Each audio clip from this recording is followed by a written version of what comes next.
Hi everybody, thanks for watching this. I wanted to tell you this is a little time sensitive. Greetings, dear ones. I'm Kryon of Magnetic Service.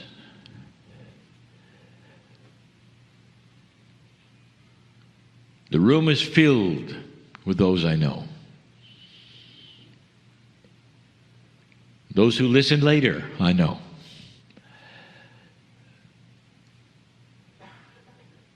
And this is because all of you are part of a larger family. A family that hides from you while you're here. And I want to talk about something.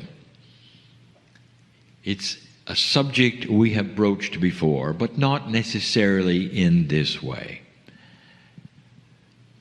Here is a brand new energy for the planet, and you are in transition between a consciousness of the past and that which is a promise of the future. How many times have we told you that moving literally from a darker area to a lighter area brings with it joy, anticipation, and also the old energy? For a flash bulb doesn't simply go off and everything is fine. Instead, you have to work the puzzle.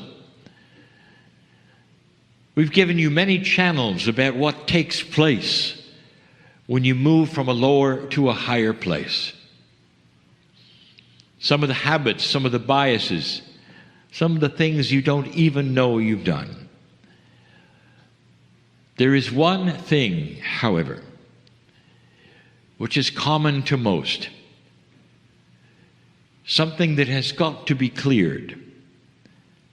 Not because there's old things attaching to it. Something that has to be cleared because of who you are. And when you hear what it is, you'll know. For we've spoken of it before. So let's begin at the beginning. Things that you should know about yourself, not what you've been told is there. Things spiritually that are so true and beautiful that perhaps you've forgotten. Things that are not taught today in the spiritual systems that you have. Not like this. I want to go back to the beginning. And the beginning, as I am going to see and say, is with the teaching that began. Dear ones, you have a creation story all over the planet. Various cultures have various creation stories. The one that in this culture you may have grown up with, the most popular one, is very similar to the one that we teach as the seeding of the planet. So listen again for just a moment about this amazing thing that took place biologically, esoterically, with humans about 200,000 years ago. There was a shift, a change, a major one.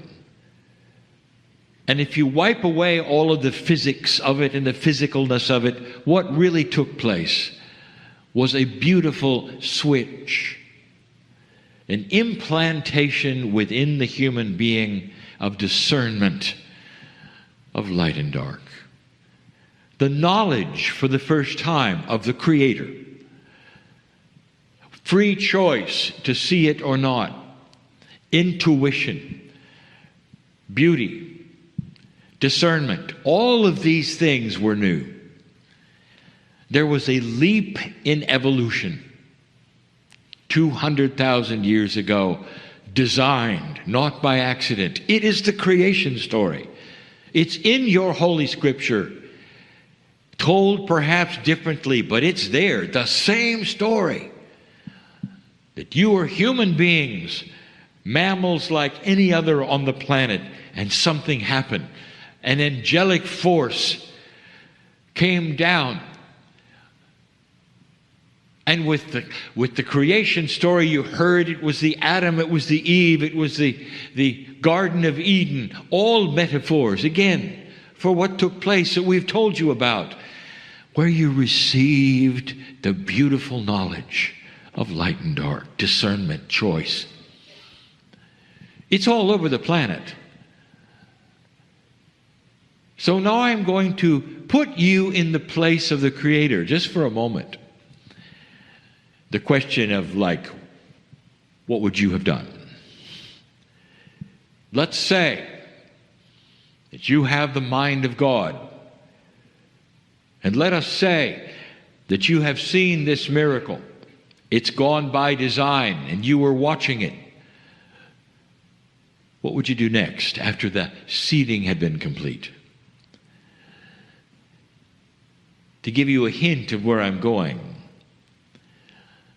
let us say you take a small child and you say, I'm going to give you something amazing and beautiful. I'm going to put you in a library with the knowledge of everything. And you can then choose between the books. And then you go away and you say on the way out, oh, sorry, we never taught you to read. Thousands of books, and you can't touch them. You don't know what's in them. So would it make more sense to have a creation story accompanied then by teaching? And their scripture says nothing about that, nothing at all. So human beings are then given all of this and then left to fend for themselves. There is no teaching from the angel. Truly, Scripture will tell you that the masters then came, and there were many of them. And through history and cultures, there were many of them. But the source that did the seeding, the angelic energy that had the force behind the creation story, simply left. And you were on your own, and then the stories began that you hear. But my story is different. It's more logical that the seeding occurred and the teaching began. You cannot take that kind of a change, place it on humanity, and walk away. Instead, we told you that those who gave you the seeds that were those from what you call the seven sisters, they stayed and they began the teaching. Now, the actual seeding began a long time ago. Very, very gradual, and much had to happen biologically before you got to a point where all were ready. And that was the 52,000 year point. There have been 2 cycles of the wobble of earth involved in human's civilization, where you were there in a succinct enough way to create that which you have done. Everything leading up to 52,000 years ago was preparation. And then came Lemuria. And then came other places on the planet where you were being taught. Not just Lemuria, there was more. Lemuria was special because it was isolated. And that means it could last far, far longer without any kind of visitation in the 30,000 years that the Lemurians were Pleiadians and had Pleiadian teachers. So here we are. The teaching started when the seeding was complete. You're not going to get that in Scripture. You're going to have a creation story, and then everybody's gone. That in itself, dear ones, does not make sense. It's not logical that God would put you in a place and give you this beautiful knowledge and then do nothing with it. No teaching, no instructions. It's almost like dark went to light and then the angels disappeared. That's not even logical, dear ones. No, there was teaching. And the first things that were taught, the first things, with the teaching wheel with 5 spokes, was, who are you? That is what the Pleiadians wanted you to know, where you were from, what this was about, how it works. All the teaching was there. The teaching of the return to the middle, the teaching that you have God inside, and the seeds of those who were teaching you. If the angels came down in the Garden of Eden and had Adam and Eve and did what you heard that they did, does it really make sense? They didn't say to both of them, and now you have what we have. And now you have that which is light in you. And now you have a piece of the Creator in you that we've just put in you. Use it wisely. Here are some hints. There was none of that that was given you. None of it. The truth is, we stayed and taught. The creative source represented by the Pleiadians stayed and taught. And we taught a long time.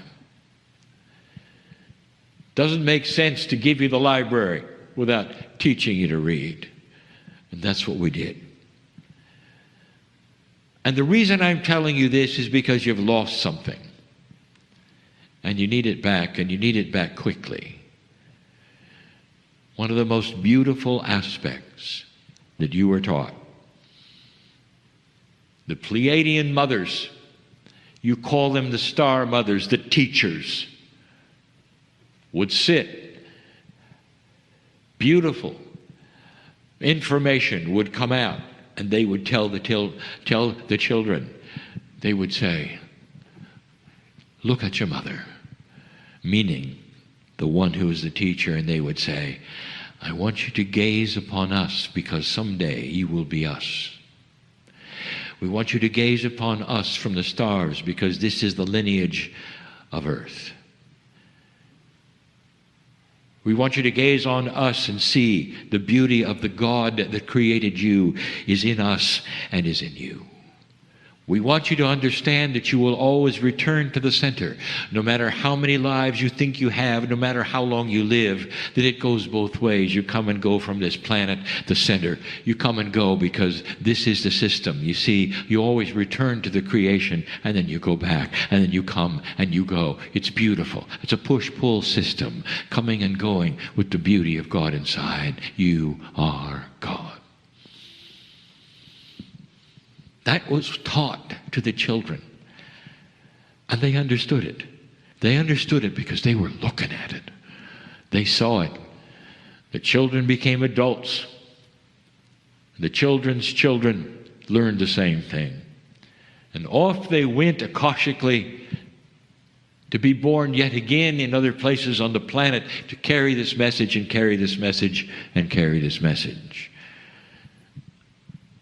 And over civilizations, dear ones, with free choice, human nature and the efficiency of dark and light began to be changed. And you know what happened. With free choice, darkness was chosen over light. So many of the civilizations destroyed themselves because they didn't understand any more than darkness. Those who understood and still had that full experience of God inside were put aside and beat up. There was too much power in the light, and the darkness knew it. And slowly, you have what is that which you grew up in, dear ones. Civilization after civilization created much the same light and dark ratio. The light was hidden, put aside. It's interesting, in every single civilization, something took place. Secret societies sprung up. And the secret societies had to hide the knowledge of God inside. But the darkness said, look, there's a secret society there. They must be doing evil things. There must be sorcery there. Don't go there. Don't believe it. The beginning of conspiracies. The beginning of darkness in every corner. The beginning of mistrust. Even those who had the knowledge of God inside in a secret society were called the devil. And the darkness always seemed to win, because human beings would then believe the worst in everything. That defines dark energy. And the beauty of God inside was suppressed. It's almost like you had a piece of gold shining like the sun that was you. And over time, the dirt and the dust got on it, and the gold went away. And here you sit today with dusty gold. Now that's a metaphor for lack of self-worth. It's common. It's common not just with old souls. It's common for humans. For most of the humanity that has come and gone on this planet and reincarnated experienced this, just like you did. That to say that perhaps you were God, or you had any powers, or you knew how consciousness would work, would be a death sentence.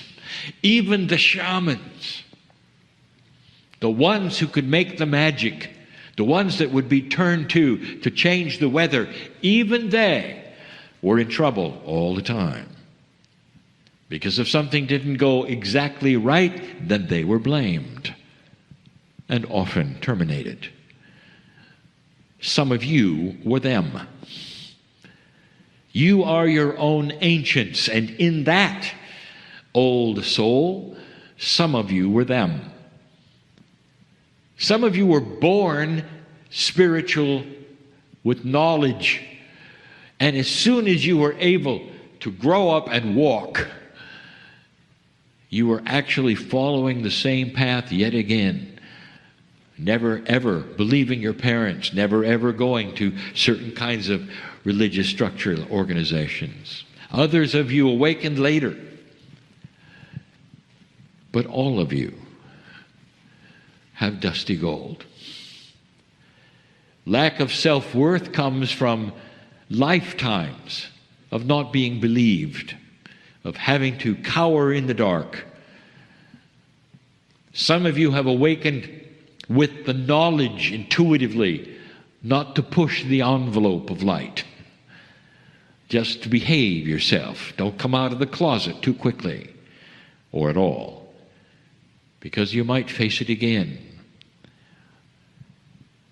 But even the ones who've come out, even the ones who are teachers, even the ones who write the books, even the ones who sit in the chair and channel, have dusty gold. The truth was given to you, old soul, by those who seeded you. What you did with it, you get to look around and see. Morphed into rules, into negativity, into dysfunction, into many things. Even those who know the truth about the spoke of returning, about the original teaching, even if you know it, you've got dirty gold, dusty gold. In other words, in this room and listening to me, those humans who want to move forward so badly, those humans who say, yes, I'm seeing the light, still suffer from doubt, fear, and lack of self-worth. We know this. We know this. Now, I want you to cognize those words. Spirit, God, the creative source, anything you want to call it, knows of this issue and is ready to help you wipe away the dust so it can shine like the light. And all you have to do is start claiming it. And if you want something to imagine, if you want a visualization, use the one I've just given you. Old soul, you shine like the sun, like pure gold polished so you can see your face in it. And I want you to consider for a moment what it would be like to simply take your hand, even without a cloth, and brush away the dirt and the gold, the dust, and see in the gold your face. See the reflection of your own face in that. And the metaphor for you as you do it will be brushing away doubt, brushing away that which is something that you can't really identify what's wrong inside when you don't believe in things. What's wrong inside when you don't want to come along with a program of beauty or benevolence or compassion. What's wrong inside? What is it that blocks you from believing some of the things that are presented? That's the dust on the gold. It's history telling you it's not real. It's history that's telling you it's dark. It's history that's giving you conspiracies against it. It's all that you've been through. And right now, in this energy, in the light, that gold is waiting for you to simply brush the dust away. And when you do it, even when you begin to do it, even if you consider it, things start to change. If you want to grasp some of the principles that are given here by Kryon, in this chair, in the many chairs for 28 years, if you're ready to go to the next level, it's time to brush away the dust. Because that will be the catalyst for everything you've asked for. Oh, depressed one, I know who's here. I know who's listening. It is so difficult for you to climb out of this thing. Unless you knew something, we know the issue. God is not in a vacuum on the other side of some black veil. God is not judging you for what you've done or what you haven't done. Instead, God is there next to you, waiting and saying, brush it away, blow it away. Here's a cloth if you need it, but do it. And then you'll see who you are. Your face in the gold, the reflection of you, the image of love. The Pleiadian teachers taught the children that they were created in the image of love. That is the Creator. They were created in the image and the beauty of compassion. That is the Creator. That teaching is still with you. It's in your Akash.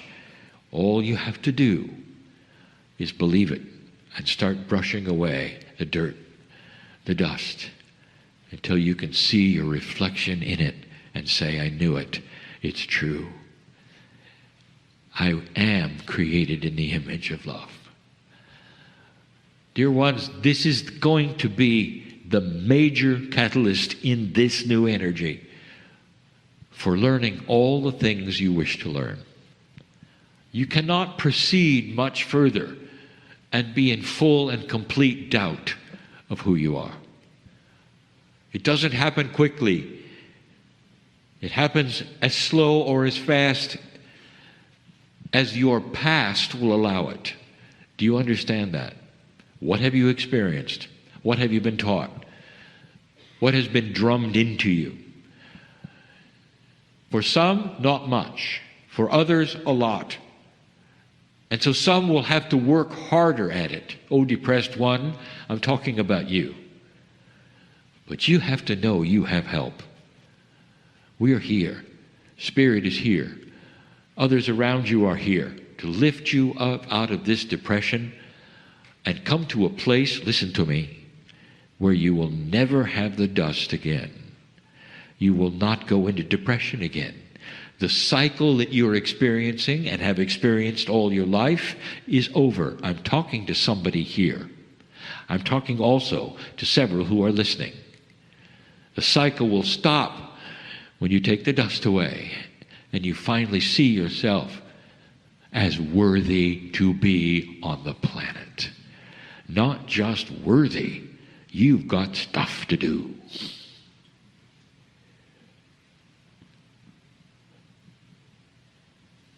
How does it feel to know that that is still there?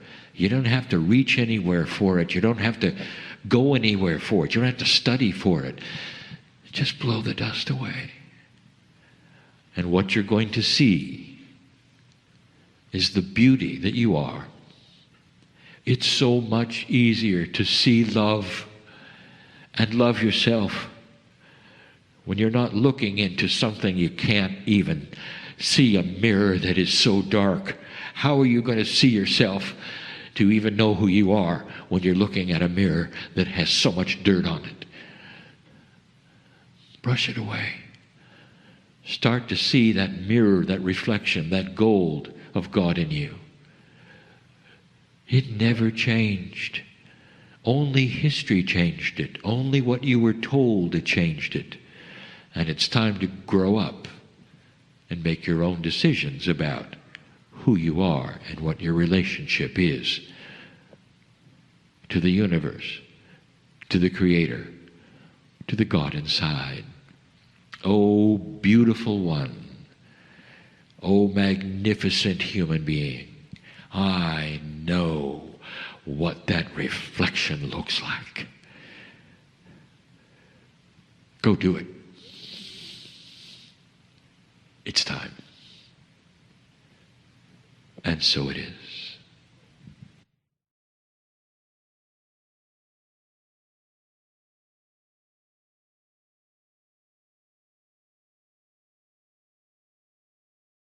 Hi everybody, thanks for watching this. I wanted to tell you this is a little time sensitive.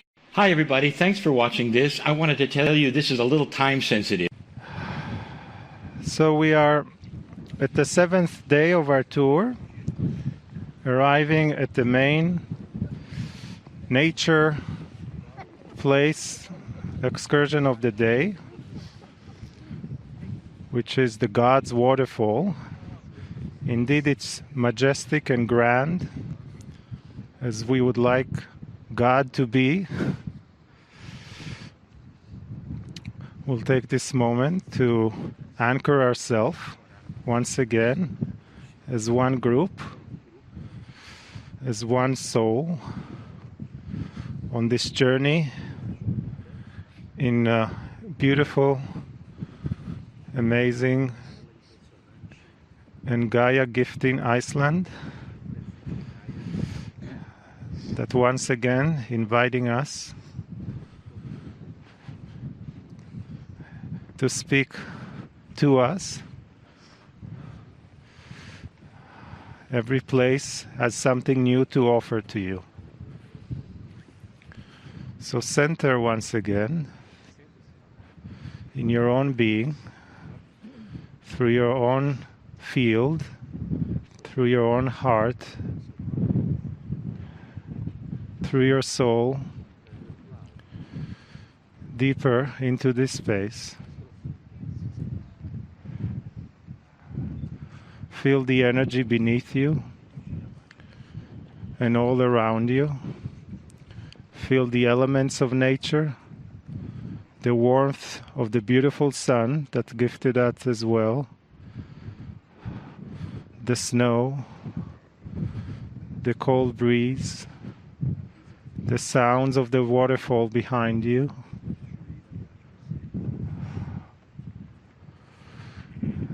The wind. And simply take it all in, appreciating honoring, melding with the elements of Gaia.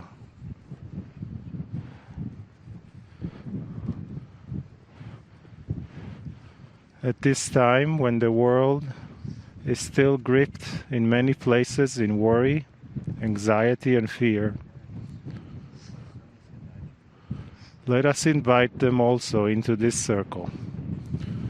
In a quantum state, everyone is here with you. And for those who are going to listen to the channel and to these channels, not too far from now, you are also welcome to join us into this circle. There's nothing sometimes more powerful than nature to soothe your soul, to ease your pain, your worry, your anxiety, or anything you have, or even just to be in nature and to appreciate its beauty and what it has to give to you. Many of you are not even allowed to go out of their homes. So you can't fully be out there in nature. But you can take yourself there with your imagination, with your being, and be present. It is all around you. It is loving you. It is relaxing. It is helping you and healing you. It is softening.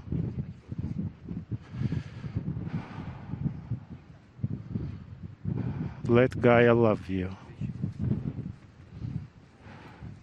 and soothe your heart.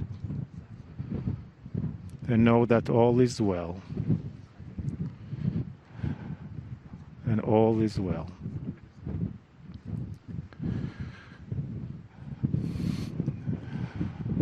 And we invite once more Kryon and for the message that it has for us. Greetings, dear ones. I'm Kryon of Magnetic Service. This is the 7th message from the island nation of Iceland. And you stand here, dear ones, with me in the wintertime. But it's a glorious time. You're going to look back on this and remember the time when you stood in the snow, when it was minus 10 Celsius and some of you were shivering. You're going to remember this.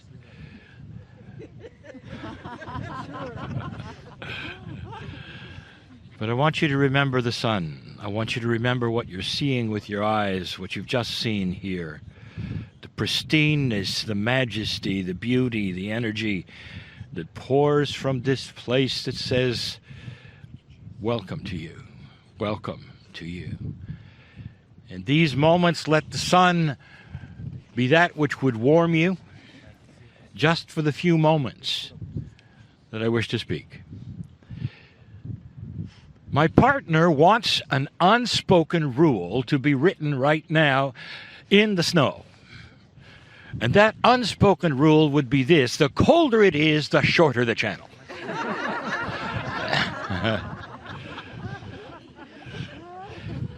But I'm not going to let him do that. They're all short, dear ones. These are short messages that have some profound things we want to say to you. This is the revelation of the 6th letter in the title of the word Iceland. And the letter today is N. Now, almost everyone here has agreed that this would, of course, be nature. For there is an amazing beauty here that is not present in many places on the planet. I want to instead say that the word is going to be a derivative of nature. It's going to be natural.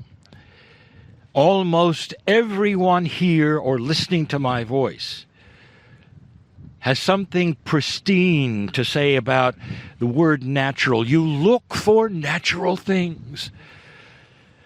More and more human beings are asking the questions in all that they eat. Is it natural? But they're coming to an agreement that they don't want things that people have altered or things have been added. They want it to be natural.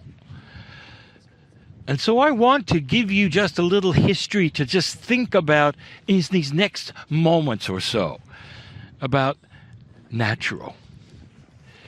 Even when you woke up this morning and when you had that amazing view in the sun, as far as you could see, of virgin snow, nothing had touched it. It was so beautiful. And you would say, this is natural. This is nature at its best. This is what I love. Can you imagine for a moment space when the earth was being formed and how beautiful that would be? Untouched, natural. So that the earth would form, including this island, in the way that it would. Even the tectonic plates crushing one another and the volcanoes going off to provide what you see right now. There's something beautiful of the fact that it's natural. It happened by itself. The forces were immense, but it was natural. I want to take you on this short little journey of what humans thought and did in the absolute first societies. After that, what you call the Garden of Eden, after that time, when humans had what you would call a soul, they had a choice to decide who the Creator was and what was going on the planet. The result today you can see, for there's mythology everywhere. The mountains speak. There's the elves, the hidden people, the trolls in this land, which are all metaphors for natural occurring life on the planet. Natural. What did the indigenous of the planet, the most early ones, what did they choose for the story of the Creator? And the answer is this: everything was natural. Nothing was added to it. And the indigenous of this planet decided that there was energy in the hills and the waters and the waterfalls. And this was the Creator because it was allied to the soul. It was natural. Some of you will say, well, what about the spirituality of today? What goes with that? I'm getting there. One of the most natural things that occurred with the indigenous was that as they lost those they loved, the wise ones, over and over, as generations went by, they remembered them. They had words for them. They heard them in the wind. But the ancestors of the human beings were the most natural thing they had to call upon. They called upon the wisdom of themselves with nature. I said this before, I'll say it again, that in some lands there is a cosmology that says when you take the dirt of the earth and put it on your lips, you touch every ancestor you've ever had because they're still there. The wisdom of the earth is the wisdom of the ancestors. How natural could it be? And then we get into systems. And people will say, well, that was the end of natural because the systems then were man-made. Let's discuss the very first system of spirituality on this planet that has been recorded. And that was of the Hindu. Listen to their system. There is no prophet. There is no central book. They are one with everything. What a system. They believe they return to the planet and they come back. What a system. That was the first intuitive spiritual system that existed. It's the most natural thing. Everything beyond that, dear one, was added unto. Like food, perhaps, that was added unto. Or food, perhaps, that was frozen and then thawed, and frozen and then thawed, to a place where nothing is natural. And sometimes when you look at the systems of the planet, you wonder, who was in charge of that? What were they thinking? I give this to you now to return to the natural thing that is in front of you. The most pristine thing that you still have, that still loves you. The hills know your name. That's natural. Gaia knows your name. Both you and Gaia have the same creative source, your family together. That's natural. Ponder these things.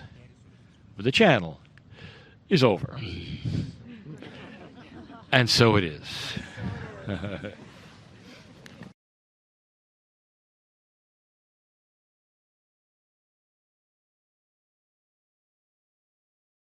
Greetings, dear ones. I am Kryon of Magnetic Service.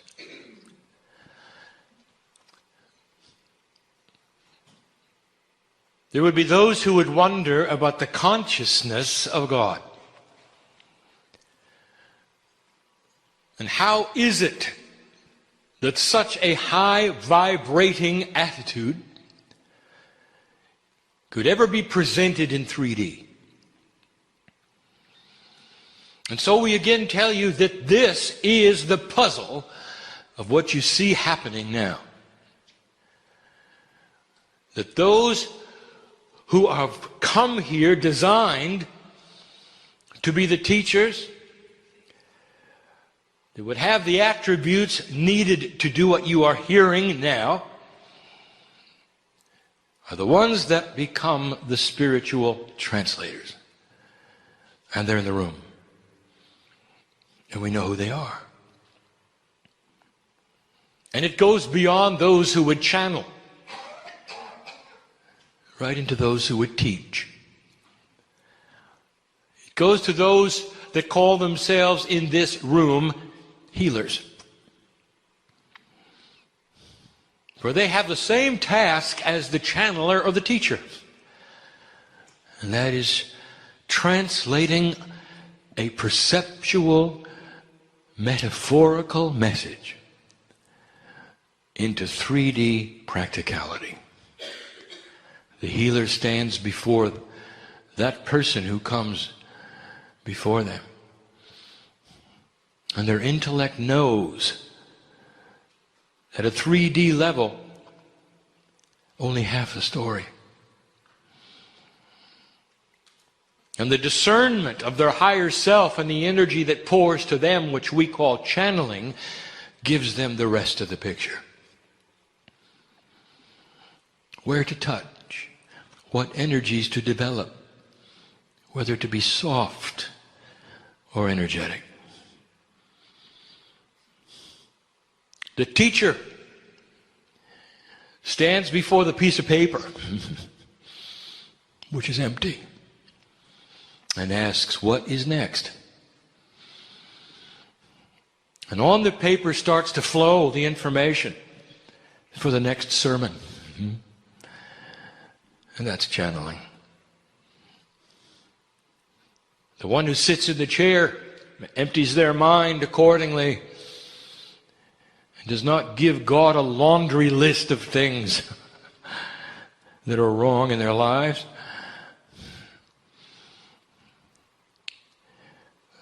That's the one that gets the answers the fastest.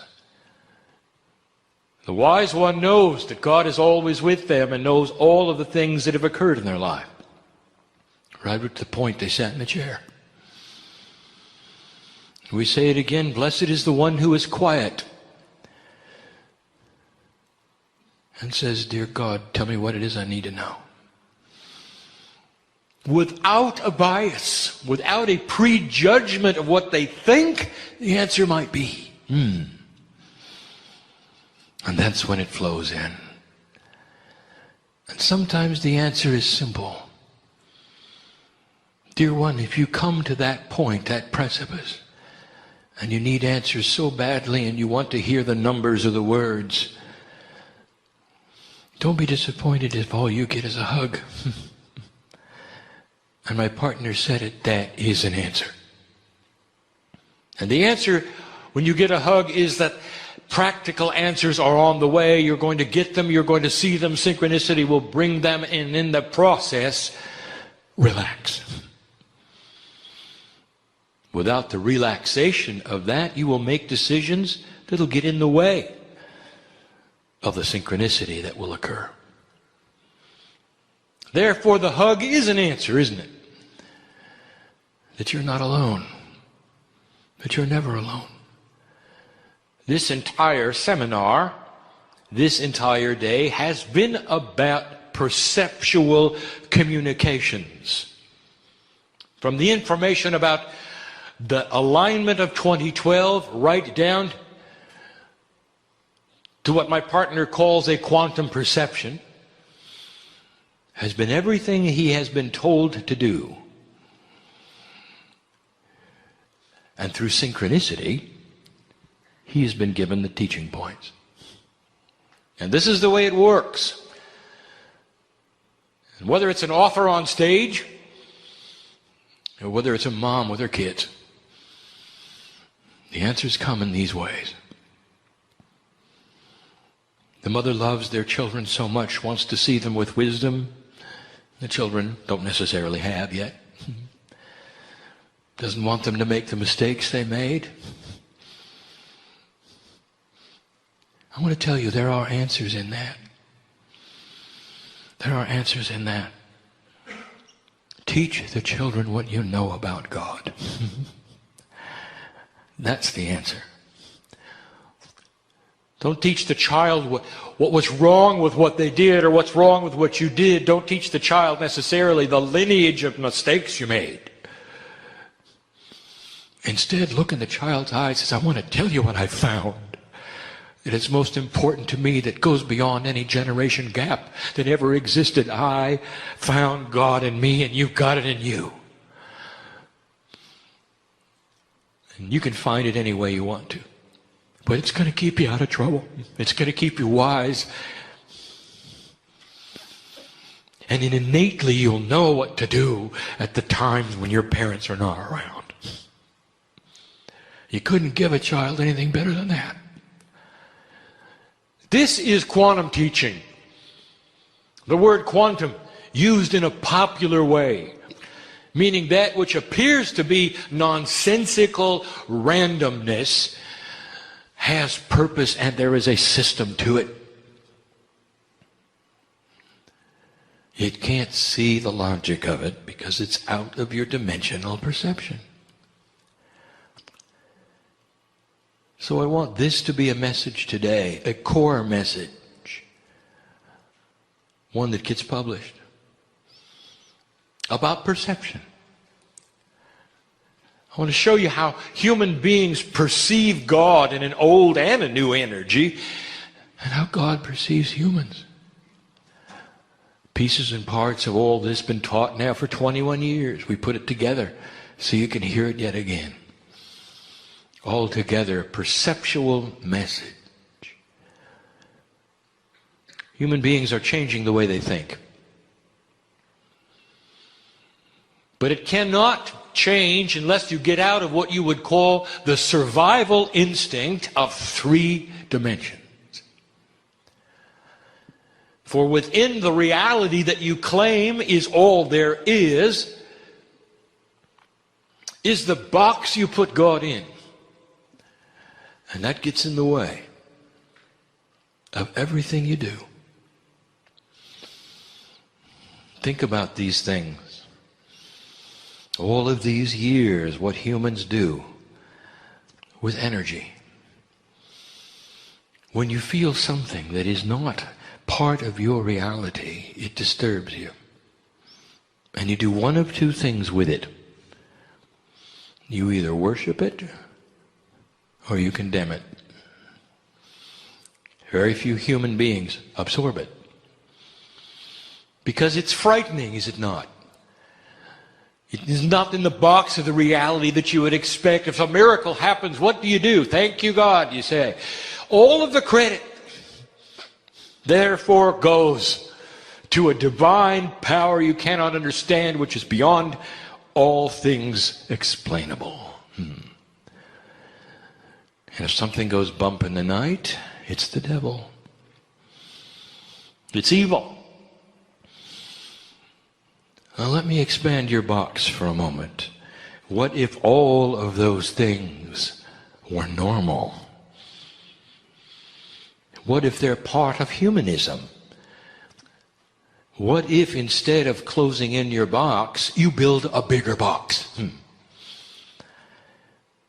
If that suits you, do it.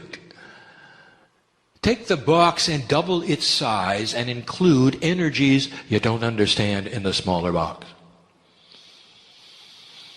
And here is the invitation. Spirit is having fun. Sound from heaven.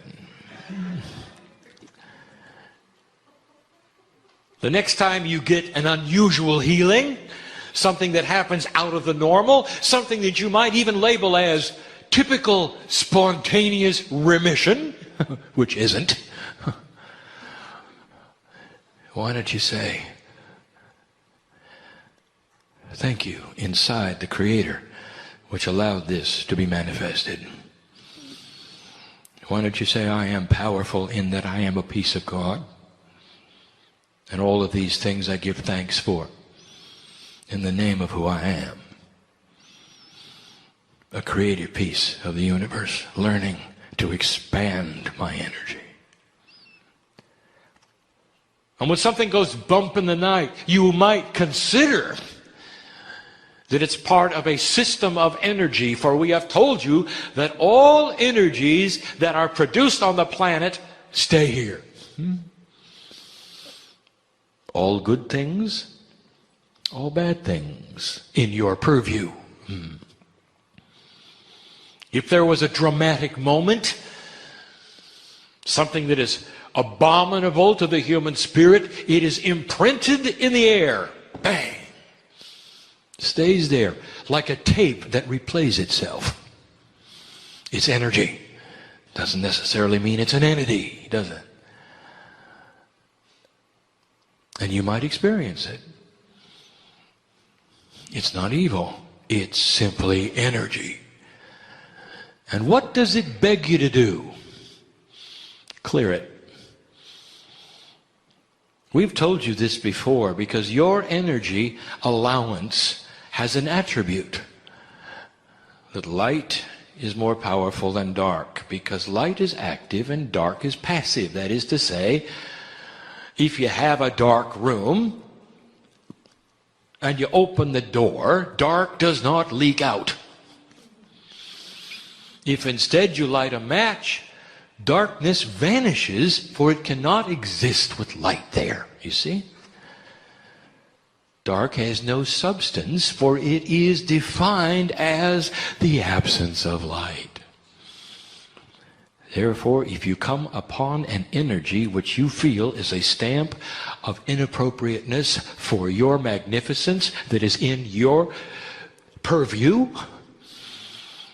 turn on the light and it will go away. It is as simple as that. You can address it. You can say, energy be gone, for you have no more purpose. Let there be light in this place. I've just given somebody an answer who came here for it. It's time to expand the box. Perhaps it's time to eliminate it. The perception of the human being creates what is called the magnificence of God and the power of evil. It's only a perception. Let me tell you what our perception is, that all of you, each one, carries a magnificent potential to control the energies for yourself, around you, for your life. Don't be afraid of either one. If you come across something inappropriate, clear it up. If you come across something magnificent, claim it as your power. And move forward to the next step. Do you hear what I'm saying? Time to have a perceptual shift, is it not? Humanity has consistently put God in a box of fear. You fear God, do you not?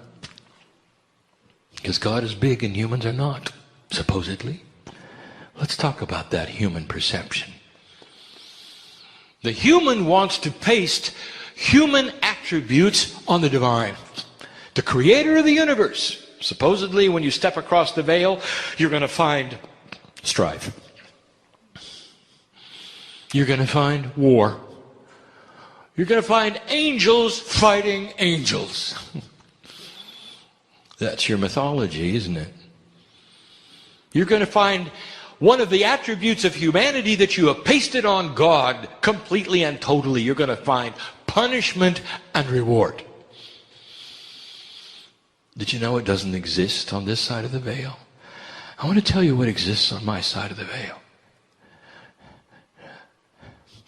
A soup of magnificent energy. It sings a message in color and light. There's no strife here. The creator energy has no strife here. There's no punishment here. There's no reward here. There's only creator energy here. You're part of the creator energy family. You should know this. And you should have the wisdom also to know that all of the things you paste upon God are the human attributes. That you can't think past that box of what God must be like.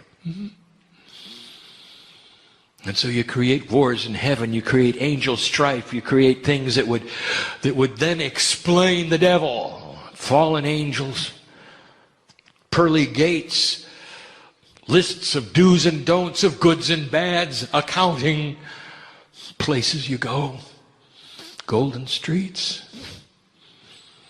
All human perspective pasted upon God. I want to tell you it's a lot different than that. And I want to remind you that there are those who have seen it.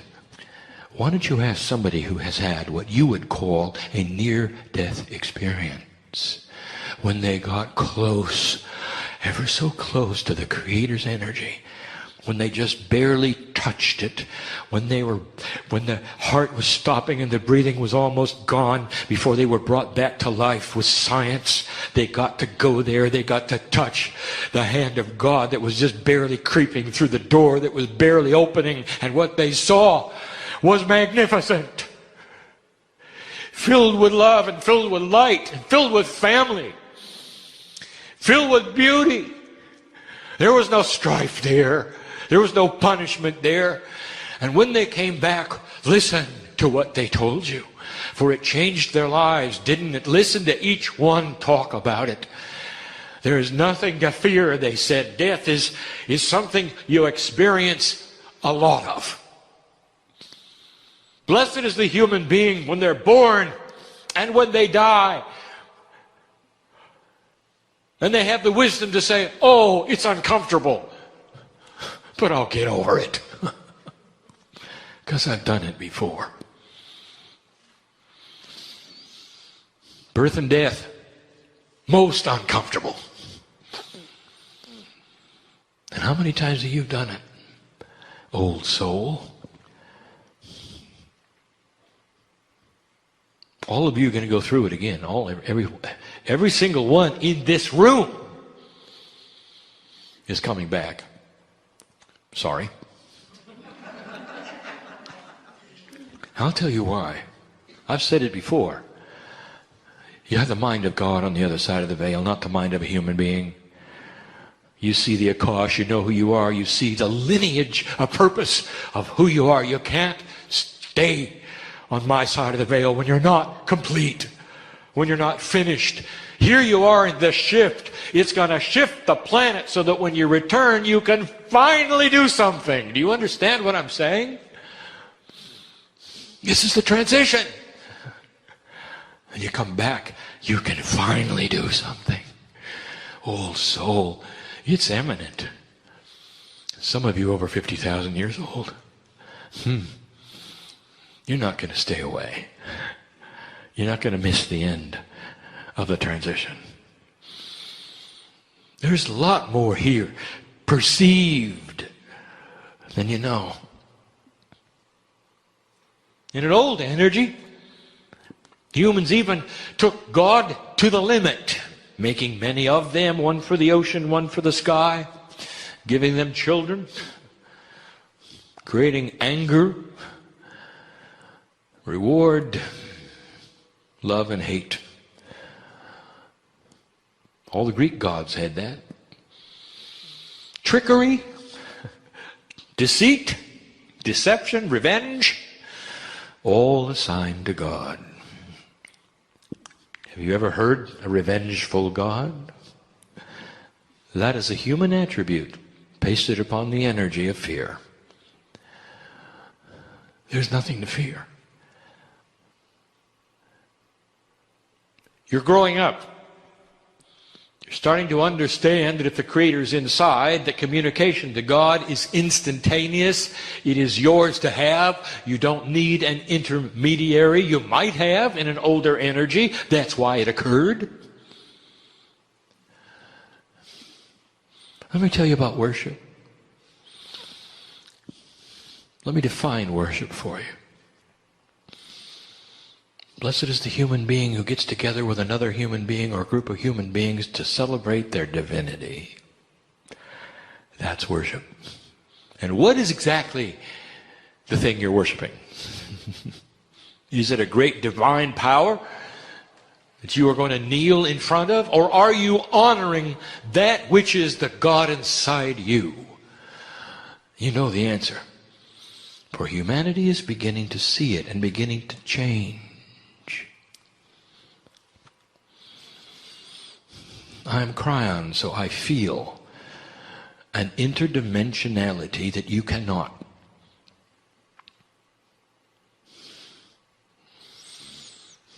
I feel this box you're in. Do you know what's happened in this room in these years? Since the 80s? You know what's happened in here? Epiphanies. Joy. Transmutation of sorrow and fear into peace, understanding. You know how many human beings have been healed in this room? It's almost endless.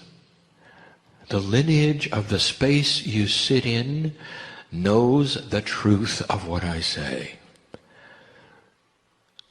The very wood, carpet, cement, plastic reeks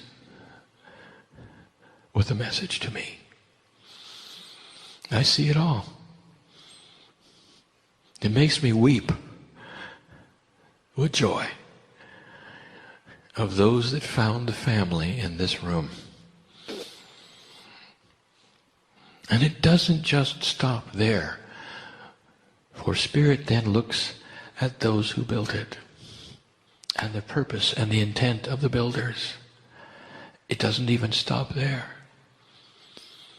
It even goes back to honoring those who created the name on the building, their purpose, their vision, the synchronicity in their lives. A couple, not just the one, but the two. And had they not processed and proceeded in an old energy and fought against many things, the building would not be here. The synchronicity of the healings would not have occurred. This is what Spirit sees. What is our perception of you, dear human being? I will tell you that there are those in the room who we see the same kind of lineage I just described about the founders here. That is to say that there are seeds being planted and synchronicity beginning that will create a place of worship, a place of healing within their own lives. And I don't mean a building. I mean a family that gets healed. You know who I'm talking to? I hope you do. At this moment, I speak to those in the building and not the reader, not the hearer. In the building, I am telling you, there are those here who can leave different than they came. They can leave with the seed planting that will actually help those around them in ways that those around them will go on to affect those who are around those others around them. And you start what you would call then a pyramid of joy. It's the first time I've used the term. That's what we see. That is our perception. We don't see a singular human being. We see the culmination of your lives, of your wisdom, of what you've learned, of the shamans that sit in the room pretending to be ordinary.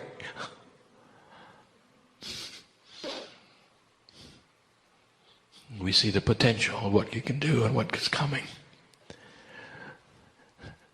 But not if you don't believe it. Do you understand the profundity of what I am saying? If you walk out of the room unchanged, if you don't open your heart, there is no punishment. Same number of angels go out with you, dear one, as the healer. But what also goes out is lost potential. There are those who have come for healing in the room. And so I'll just say it. Do you want it or not? And if you do, don't decide that it's going to be a spontaneous thing and run and get a blood test. What if instead there is something implanted in you to give you information and wisdom to proceed and meet somebody else who knows what to do? What about that? Don't decide how it's going to work. Honor the process of synchronicity, of the planting of spiritual seeds that lead you to other places you not necessarily would have gone to. That's how healing works. It includes the healing of a workplace, and you know who I'm talking to right now, for you've come with this issue. I'll tell you how it can be healed, and you don't believe it. It's going to start with you. When you relax with the problem before you and it no longer pushes the buttons of drama, anger, and frustration, watch what happens around you. It'll solve itself. I want to tell you, there's energies that want to push your buttons. And as long as you react, they're happy. When you stop reacting, they'll find something else to do. You understand the process I just gave you? Let it begin in you. Every master that walked this earth had an attribute. People loved them. Animals loved them. Children loved them. Nature loved them. They could walk by flowers and they'd bloom. This is real. They had the energy of God. And all of nature saw it, all of the children saw it, all the animals saw it, and an adult, even one who was dense in an older energy, didn't understand but just wanted to sit next to him.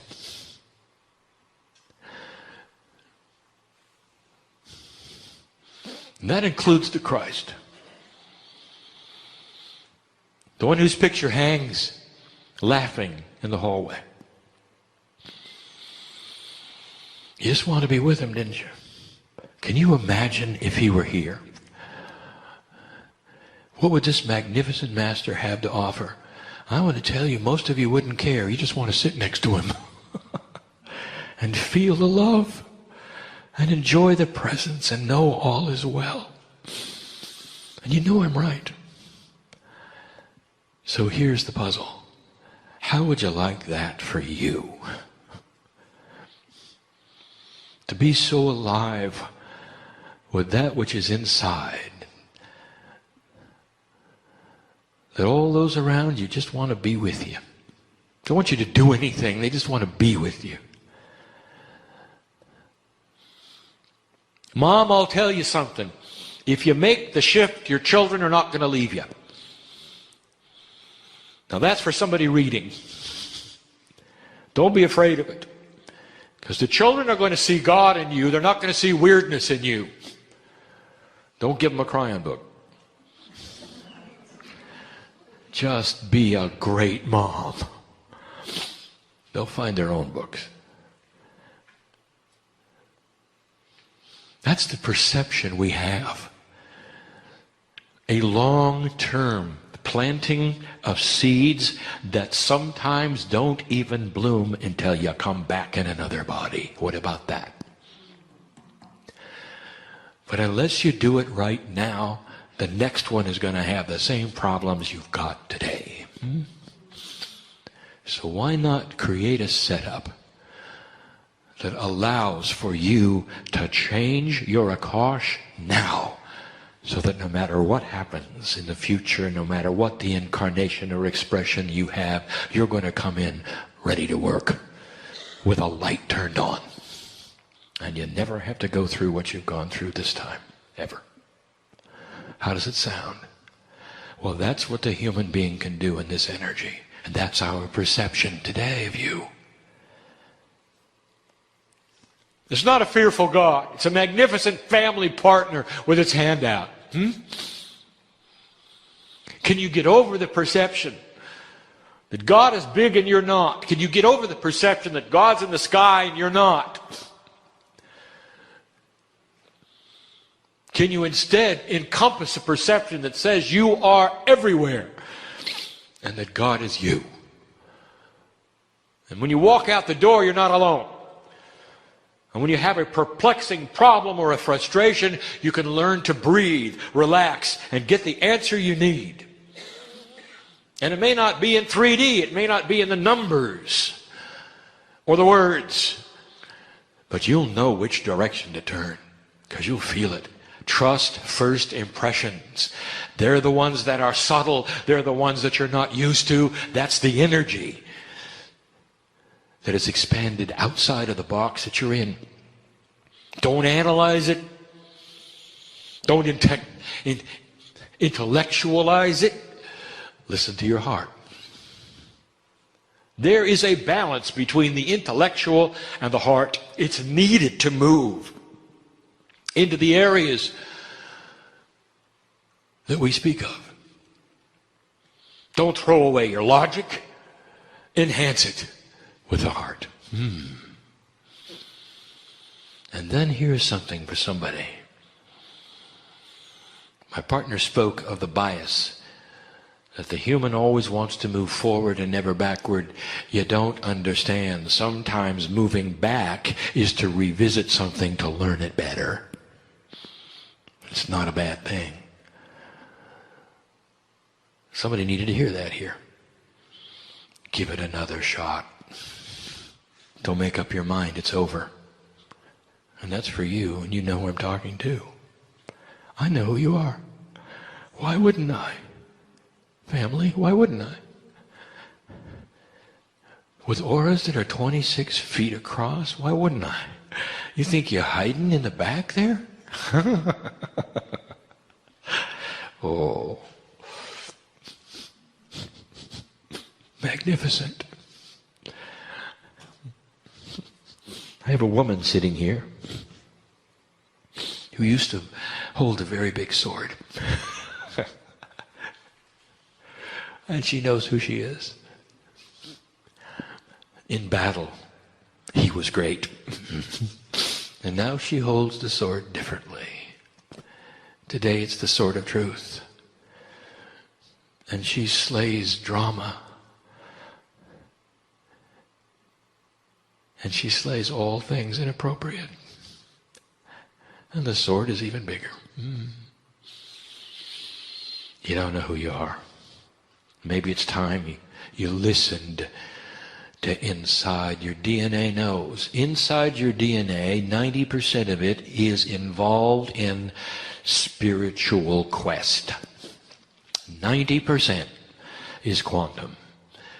Less than 5% of DNA makes 30,000 human genes. That's the 3D part. 90% is all the rest. It is the beauty of the higher self. It is the angel inside. It is the guides. It is the Akashic record. It is the pointers to the entourage. It's the pipeline. It's the golden cord. It's whatever you want to call it. It's in every single human being.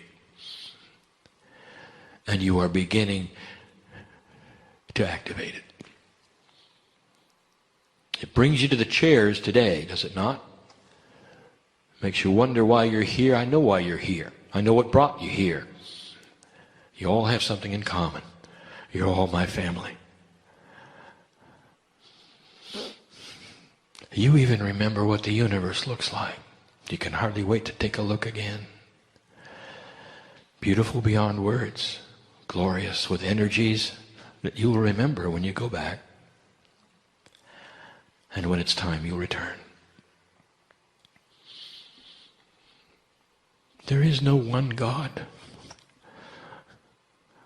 There is all of us. And how many is that? It's all.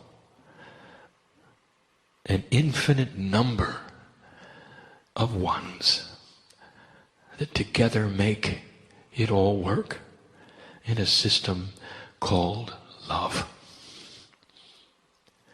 That is the power of the universe, and you can see it in the way the Creator creates. Astronomers pay attention, for you're looking at a benevolent Creator, and you can see it in that which is created in the universe. It is biased for life. It is not random. There is a system, and physics is starting even to discover it. He even gave it a name, intelligent design. There it is. Proof, if you wish, that God is good. Do you have a fearful God? Or do you have a family member? That's the question we leave you with. Perception. Change it. And you're going to find something that you didn't expect. As you vibrate higher, all of the things that have been in a higher vibration will start to show themselves.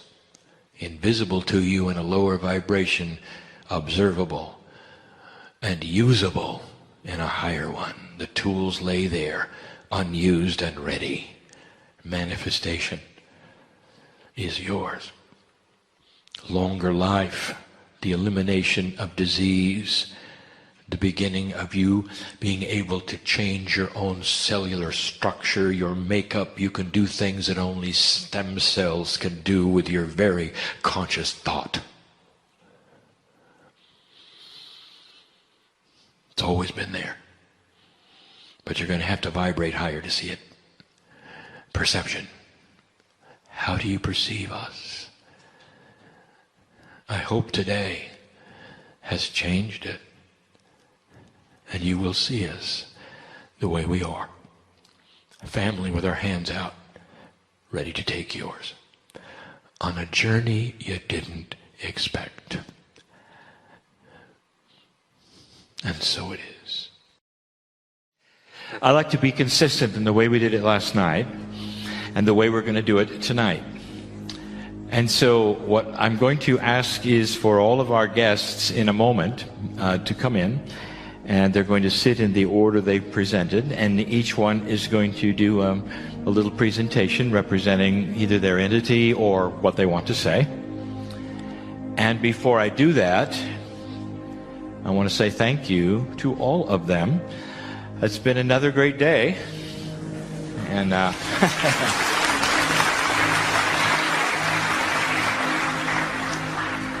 And having my friends here is emotional for me. And having so many on one stage with a similar message is very important to me. So let's get on with it. And I'm asking my guests, please, to come. Pragit, you can come first. And here they are.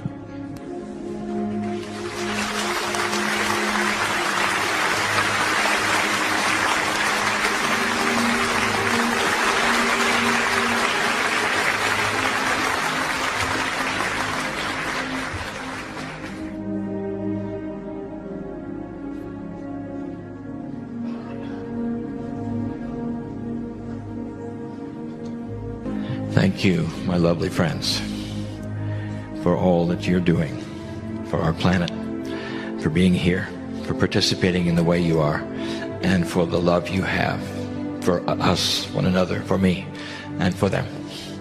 Pragit.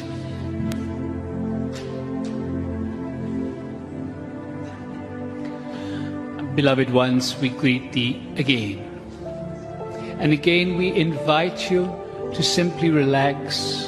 And again we suggest you close your eyes and just tune in to the energies that you have called in this day. And feel this 12th dimensional field is still here if you wish to connect to it. So feel and ask for more. Just ask to feel it deeper. There are a few things that we said to you a little earlier. The first, we wish to remind you once more this simple phrase, thank you, bring me more. It can change your life. Thank you, the gratitude for what is. And bring me more, because existence is abundant. Existence wants you to be abundant. How much can you allow? What is this abundance? So many people still connect abundance to this money. No. Abundance is having what you need when you need it, with a little bit extra to share. And when we say what you need, we are not talking about bread and water. If you want to go on vacation in Hawaii, you need it. If you want to drive a beautiful car instead of a wreck, claim it. Allow yourself to live the way that you deserve. Existence wants you to be abundant. Thank you. Bring me more. Something else that we would simply like to say. You are all creators. You carry the spark of the Creator within you. You create everything that you experience in your life. So start creating more consciously. Love yourself. And again, we said a little earlier, allow your vibration to move to its natural, beautiful frequency. Why stop holding it back? Stop judging yourself. Stop judging others. Stop judging situations. Your judgment tends to lower your frequency. In particular, stop judging yourself. You are beautiful. You are radiant beings. When you stop judging yourself, you start to feel that radiance. You have heard from all of us, and you know it yourself. There is a oneness. There is a oneness that you can feel, that you can tune into in this illusion of separation.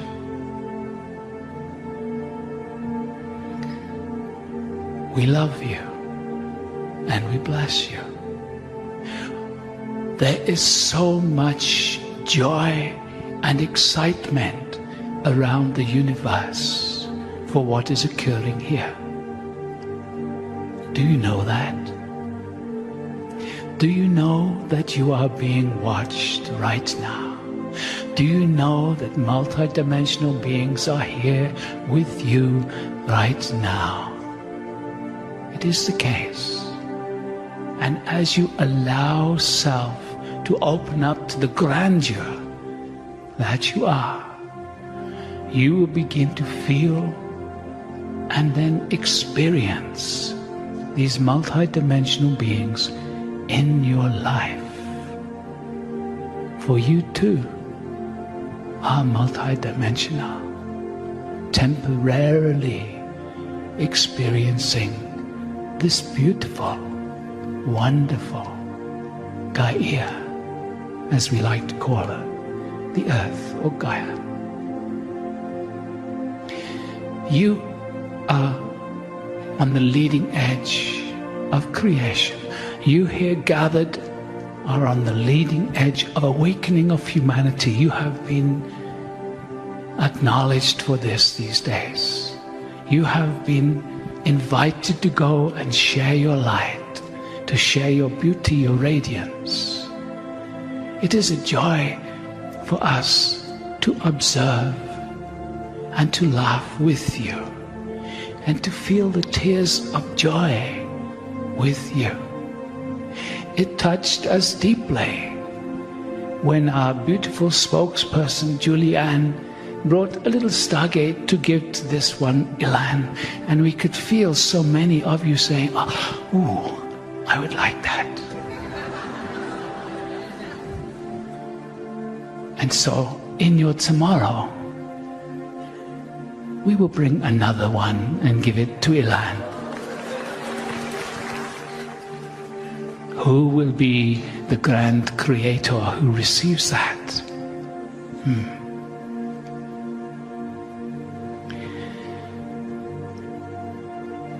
One thing that we have said in the past, and we would like to say it now, it is about loving yourself and knowing yourself. We have made this suggestion to many.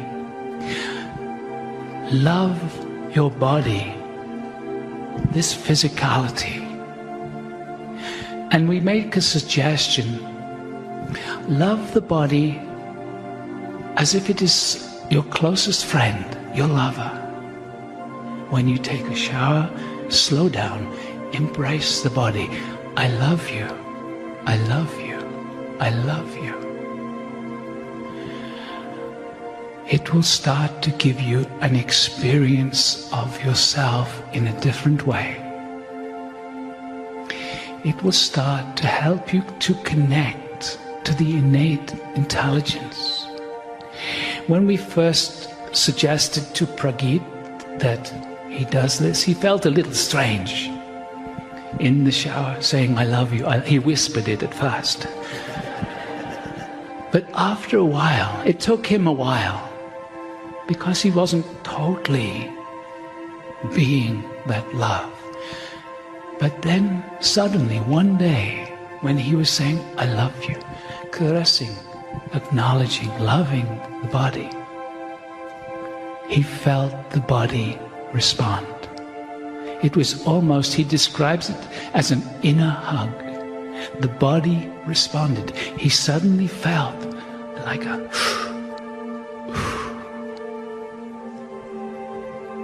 love your body, love yourself, drop your judgment and celebrate life. Beloved ones, we love thee and we bless thee. We honor thee.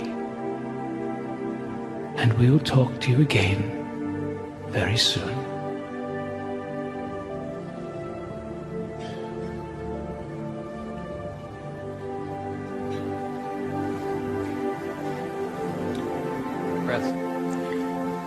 Yeshua and El Moria have asked to join in an equalness, sitting here in a togetherness in order to convey a slightly different perspective in loving yourself.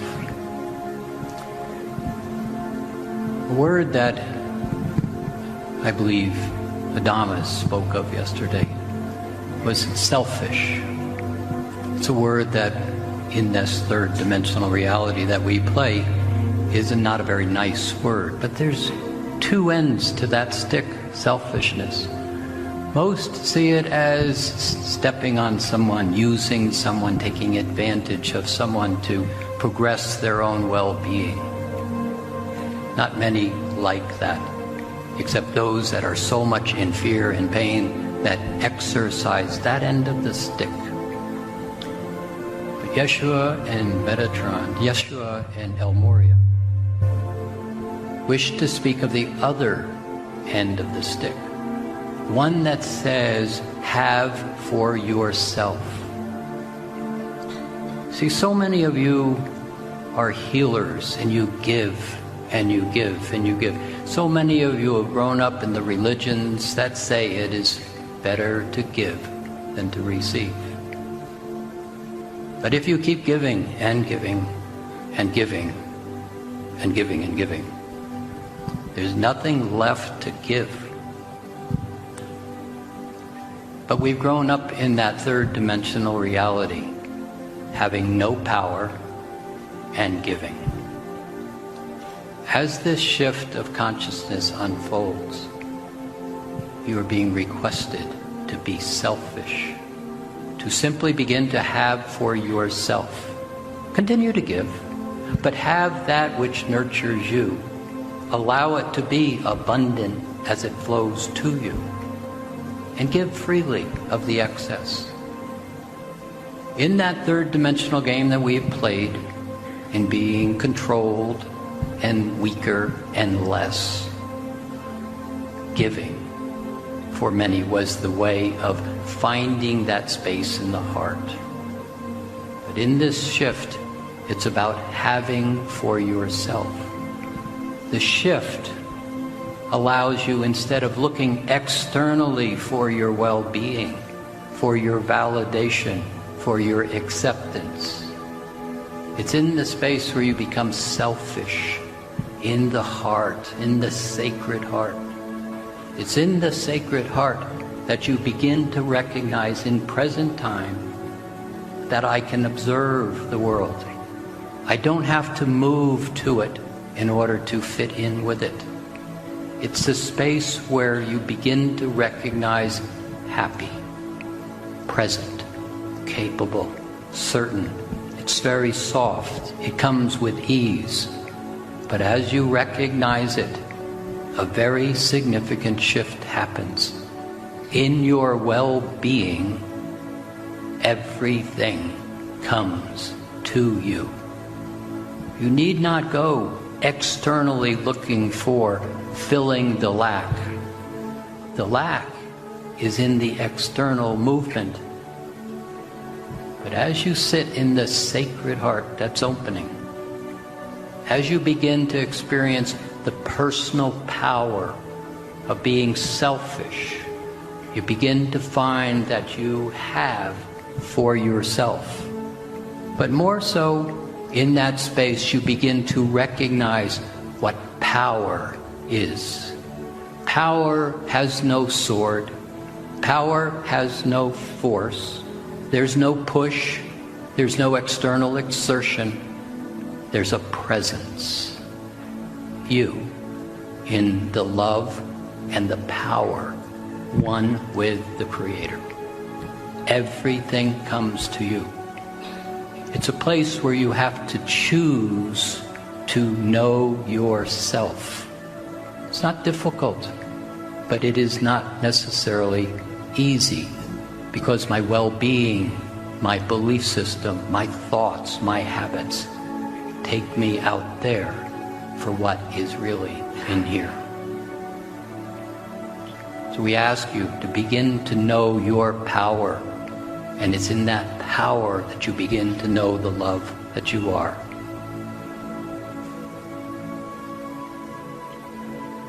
We love you greatly. This is an adventure. Enjoy what you are about to experience. Blessings.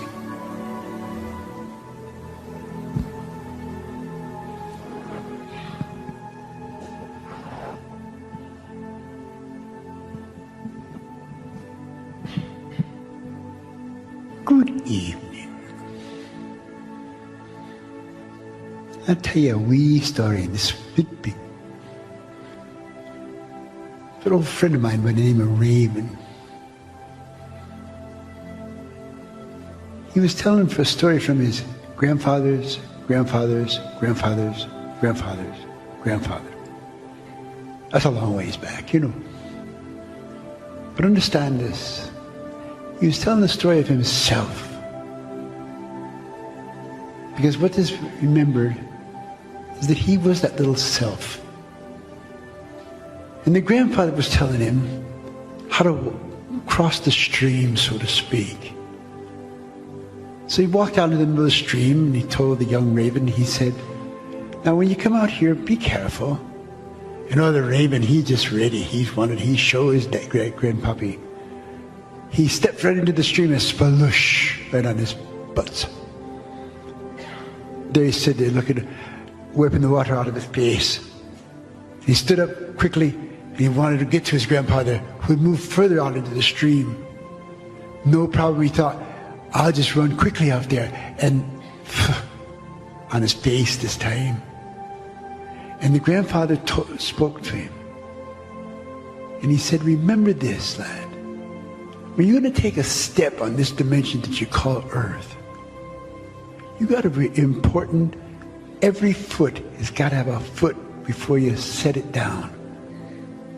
And what he did was, he stood up and he put his foot out and he felt this little stone. It was a little slippery though, but he wiggled his toes a little bit. And he settled that stone and he stepped up with another foot and put it on another stone. And again it was slippery, but not so slippery that it was going to fall down. So I tell you this thing, lads and lasses. Remember, this is just a very simple metaphor. Metaphor is, know where you're going to put your feet down before you set them up there to get put down. Because if you don't, you might find the going a little bit rough. But as you learn through age and unification of all the love these people are sharing with you right now tonight, understand this much. You're all walkers of this life. And you don't have to fall down so much. Good evening.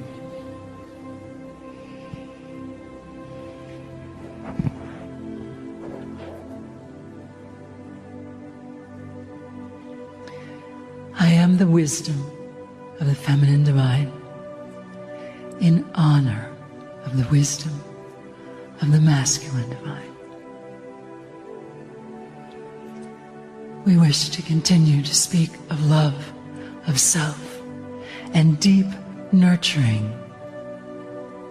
It is the time of the nurturer. We ask you to nurture yourselves first, and then nurture others.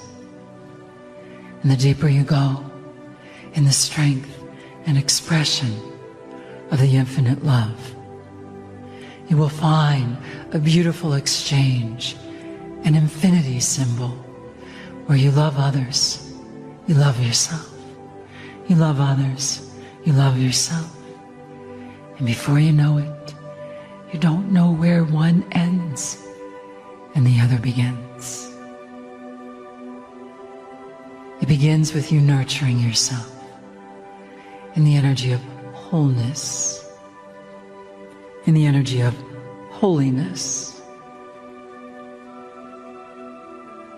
A deep breath for nurturing, please. In this time, we also encourage you to live with what is, so that you may more clearly see what can be. And a key for that is the less you judge, the more you will see. So in deep love for self, in that constant exchange and acceptance, learning the energetic recalibration of response versus reaction, response and nurturing, living with what is so that you may more clearly see what can be. The life continues to unfold. To realize that you are co-creators with one another, and the kindness that you share with one another is also within your own being. Nurturing again and again. We wish to remind you again that you are all channels learning to channel more of who you are. We are entering a time where the resonance is becoming stronger. And each one of us made an agreement that when this resonance of empowerment arrived, we want it to be refined, recalibrated, centered, deeply loving of self and others. It will continue, you know. It's an ever spiraling upwards. What will you share with one another now to nurture? You know how much we love to interact with you. What will you share to nurture?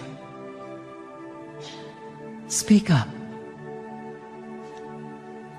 How do you nurture one another? Let us hear you. Through wisdom, laughter, kindness, compassion, honoring, a little more. Feel the resonance as you nurture. Let the words bring the resonance in. And as we continue to realign, recalibrate, and change the old beliefs, transform, evolve the old beliefs, of course, let that evolve and change the old actions. Are you willing? Without guilt, please, for that is the last thing we wish to bring to the planet. Without guilt. To recalibrate, realign, reaffirm. You came here in the energy of unconditional, infinite love. And it is that resonance that we share in this moment. Hold it in your hearts. Share it with your loved ones. Continue to inspire. Continue to demonstrate unconditional, infinite love. Let it pass through you first, and then remind others they too are channels for unconditional, infinite love. Do you agree? Continue the merging of all that you are. Continue to grow in your ability to channel more of who you are. And may all of it be in the resonance of infinite love, for you are infinite beings. The more you know that, the easier the infinite love flows through. Are you ready? Then let us continue honoring you. I am the wisdom of the feminine divine in honor of the wisdom of the masculine divine. And so are you. Blessings of union.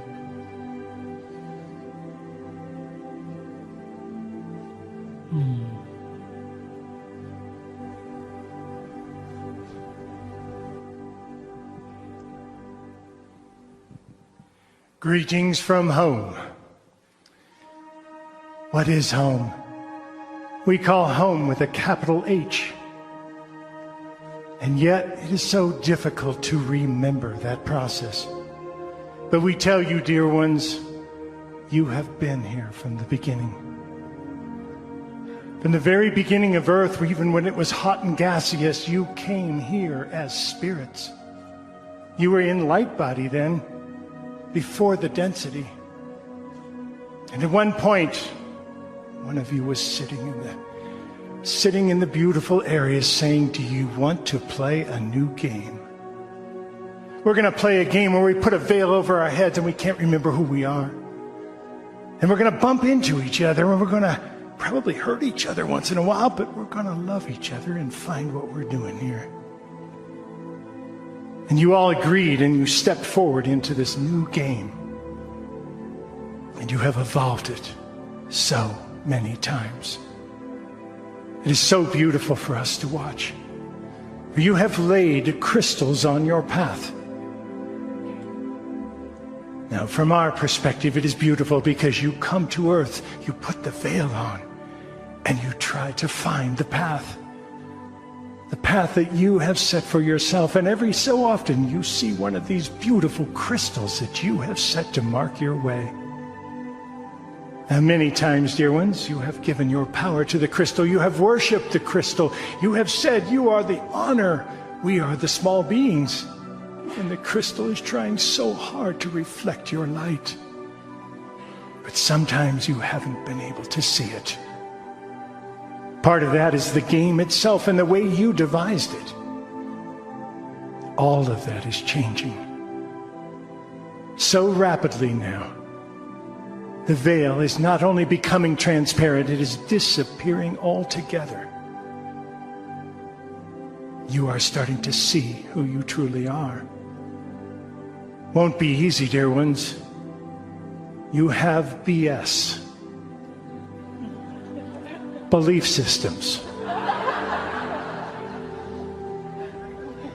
Opening that up will be the biggest part for all of you. To dare to rethink. For what you see in the crystal is not the light from home, it is your reflection. Every religion on planet Earth is meant to reflect your power. Every book. To help you remember who you are. Is it possible to remember every part of it? No. That is what the veil has been helping you with. But now that it's starting to become totally transparent, you can see. Trust it. Step into it. Dare to place yourself first in the line of energy. It is your rightful place. As was previously spoken, there is a major difference between being selfish and being self-first. For being self-first is your rightful place. When you see the crystals on the path, when you see your reflection of light in many of these beautiful ways, take it. Own it. Know that you are once again evolving this incredible game. You came in light body originally to birth the earth. And all the different levels that she has gone through, that you have walked her through. And now, after having all this energy in density, you are stepping back into light body right now. Do you remember who you are? We do. And we will hold that light for you until you can hold it yourselves. It is our honor. Aspavo.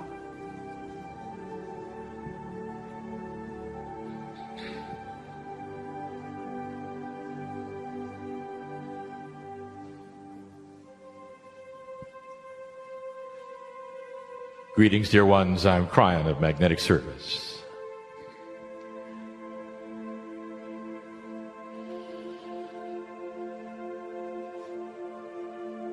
I open the gathering with my energy, I close it with my energy. But my energy is shared with the others. I want to review. Sitting to my partner's left are teachers. They have different methods of informing you of so many different things. I want to get to the practical.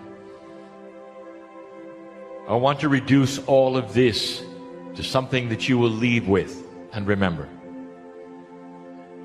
All of the teachers are telling you you are enabled past what you used to be. Each of the teachers, in their own way, are giving you information that there is a paradigm shift on the planet. It invites you to take a power that you didn't have before. Each one in their own way is giving you precious information on how to proceed in this, the new energy. Each one.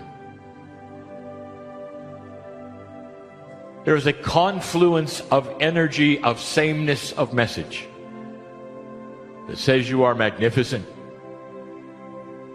and different than you were. Practical. What do you do with it? And do you even believe it? Dear ones, there are always those who would say it is a good message. I always feel good when I hear these things from the teachers of this age. And yet some of you will say, and yet I don't know what to do next. And there are some listening to this right now who don't believe it. They say it is flowery, it is good, the intention is there, and they say there is no substance, for there is no way I can believe this. Look at the world, they say, and what is going on. As they tune into their media anywhere on the planet, they will see the strife right now that is different. Frightening it is. And they will say, this does not reflect what the teachers have said this day. There is no light, they will say. There is no comfort or joy or celebration or hope, they will say. I'm going to tell you again what I said. If you buy into that, my dear friend, you are taking on exactly what the enemy of darkness would have you do. They want to rip away the belief that there will be hope, that there is hope, that there is light. Practical. Let me show you something special. This is the first time on this planet that you have a war that is not country against country. It is blatantly dark against light. It was predicted that in this time the darkness would raise its head and try its best in the ugliest way to convince you you are still a slave to the old energy, to give up, to fear, to hate, just like you always have. Predictable. It's there, and it is different for you to look at. Imagine an army of darkness that is so powerful and well-funded, they don't even need borders. They can go where they want and do what they wish. Imagine, this is different. I'll tell you something. There's a paradigm shift coming in order for you to beat this. We mentioned some time ago what it would be. We said it's simple. How much money does it take to fund what you see going on right now that is dark and ugly and awful, unexplainable and scary? How much money do you think? And the answer is a great deal. It has to be funded on a daily basis with the kinds of funds you have no idea. Big. We told you to cut the funding. If they don't have the funds, they will then not exist. We said that. And there are those, even within your own government, who heard that. My partner knows this, for they have spoken to him. And they said, that's not good enough, give us another way. And now I'll tell you why. It's something that they know, it's something that you know. Because, dear human beings in this country, it is your friends who are funding them. You must change the paradigm of integrity, of who you let do what for friendship or non-friendship or political reasons. How many heads have to be cut off before you see it clearly? Practical. Things are changing. Now, if you don't believe it, I want you to look at the children. I want you to look at this and understand. You have an entire race of new children on this planet, and you're having trouble with them because they don't believe they were born dirty. They know things that you didn't. They don't comply because they're wiser than you were. They're self-assured because they come in knowing, and they know they are magnificent. So, doubter, I want you to take a look at what is in front of you that is happening on this planet right now and realize all of it was predicted, and it's happening exactly as we said. That should say something about the practical. What are you going to do with these kids?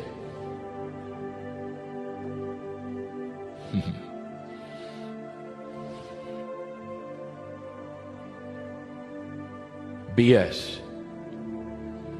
Belief systems are going to have a very difficult time with the roles in their churches with children who will not buy in to being victims and born dirty. Do you see what I'm saying? There is a paradigm shift ahead. It's already happening. Humanity is changing. The consciousness that is coming in is changing, and every teacher on this platform has their own way of saying, get ready for it. Here are the things that you can do. Don't despair. Practical. What are you going to do when you go home?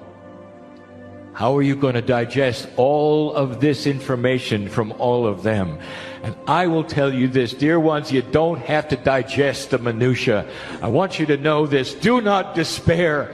All of them have one message. You are magnificent. And you're going to win. Light is active. Dark is not. If you turn on the light, the darkness cannot exist. We've said it for 25 years. Now, more than any time, we say you need to believe it. That's practical.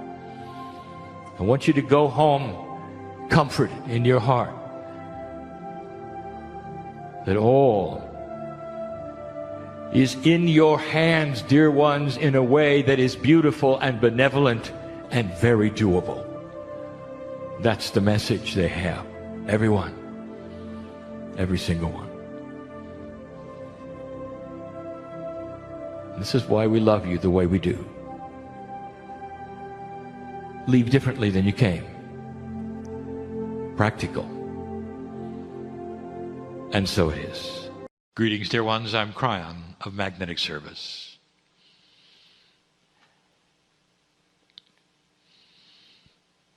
The process of channeling is different for some. There's no right and wrong way. It's an individual way, unique to the human being. There are those who channel in this room. I know who's here. You do it in your own way. You do it through intuitive processes. You get what you get and you speak what you speak, and it's accurate. That's channeling. What you see is a direct connection here with my partner and myself, and it's been 26 years in the making. He is comfortable with it. He steps away into a place that we have discussed before where he watches and is comfortable. And what is happening now is we're using everything that the human being has, his culture, his language, his intellect, and his willingness to be clear, in order to talk to you in real time. Spirit does not communicate in a linear fashion. What you are hearing is his interpretation and translation of a multidimensional message that is coming in many times. He has learned to linearize it for your ears. But at the same time, there's something called the third language. It is multidimensional, and it's coming from this chair. It's talking to some of you right now, and you'll feel it way beyond the words that come. It is available for any who hear the words, even those who listen later. The third language is the intuition communication from Spirit as you listen to me. We are family. That's who we are. We're not teachers to you. We're family. And when you're not here, you are like us. It is so hard for you to believe that you are more than you are. The filter that you have that keeps you human and not something else stays in place as long as you are here. To the very last breath that you take before death, you're still wondering, is it real? That's free choice. It must be that way, dear human. And yet here you sit. And some of you are believing and cognizing the reality of this. Some of you are feeling that I'm here. I've said so many times, I am here because there are things for you to know. We look at you and we say, we're so congratulative on what you have been able to accomplish. Not just that, the willingness to listen, to know, to hear.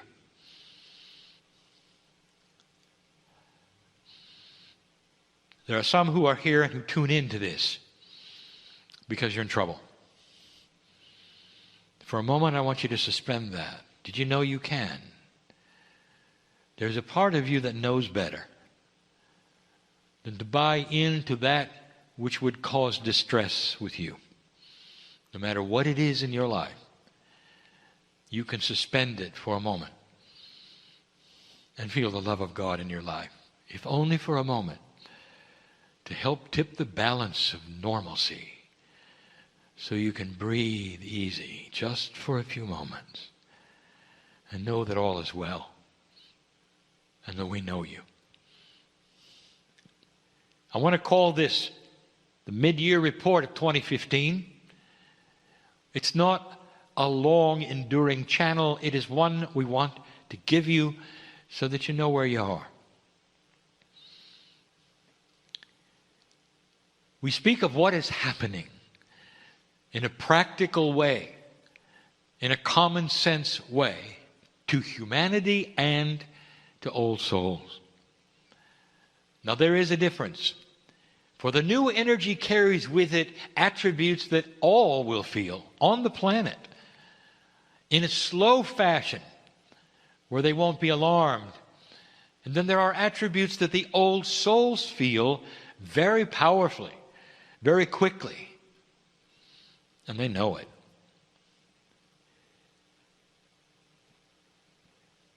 With a change in the way you think. We talk about the mental attributes of consciousness. And we say you are starting to think differently. This is a difficult one because really, truly, it involves consciousness. If you take a look around the planet and see some of the things that are happening, there are different kinds of consciousness. People are starting to think different, to get together and act differently because there is a mental difference. You can't put your finger on it, and sociologists have not even seen it yet for what it is. There's a softening going on. There are those who will start to understand that they don't have to sit in a certain kind of box anymore, and it's okay to be more expansive, perhaps to think out of the box, maybe to include others more.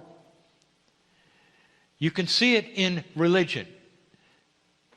You may actually see it in politics.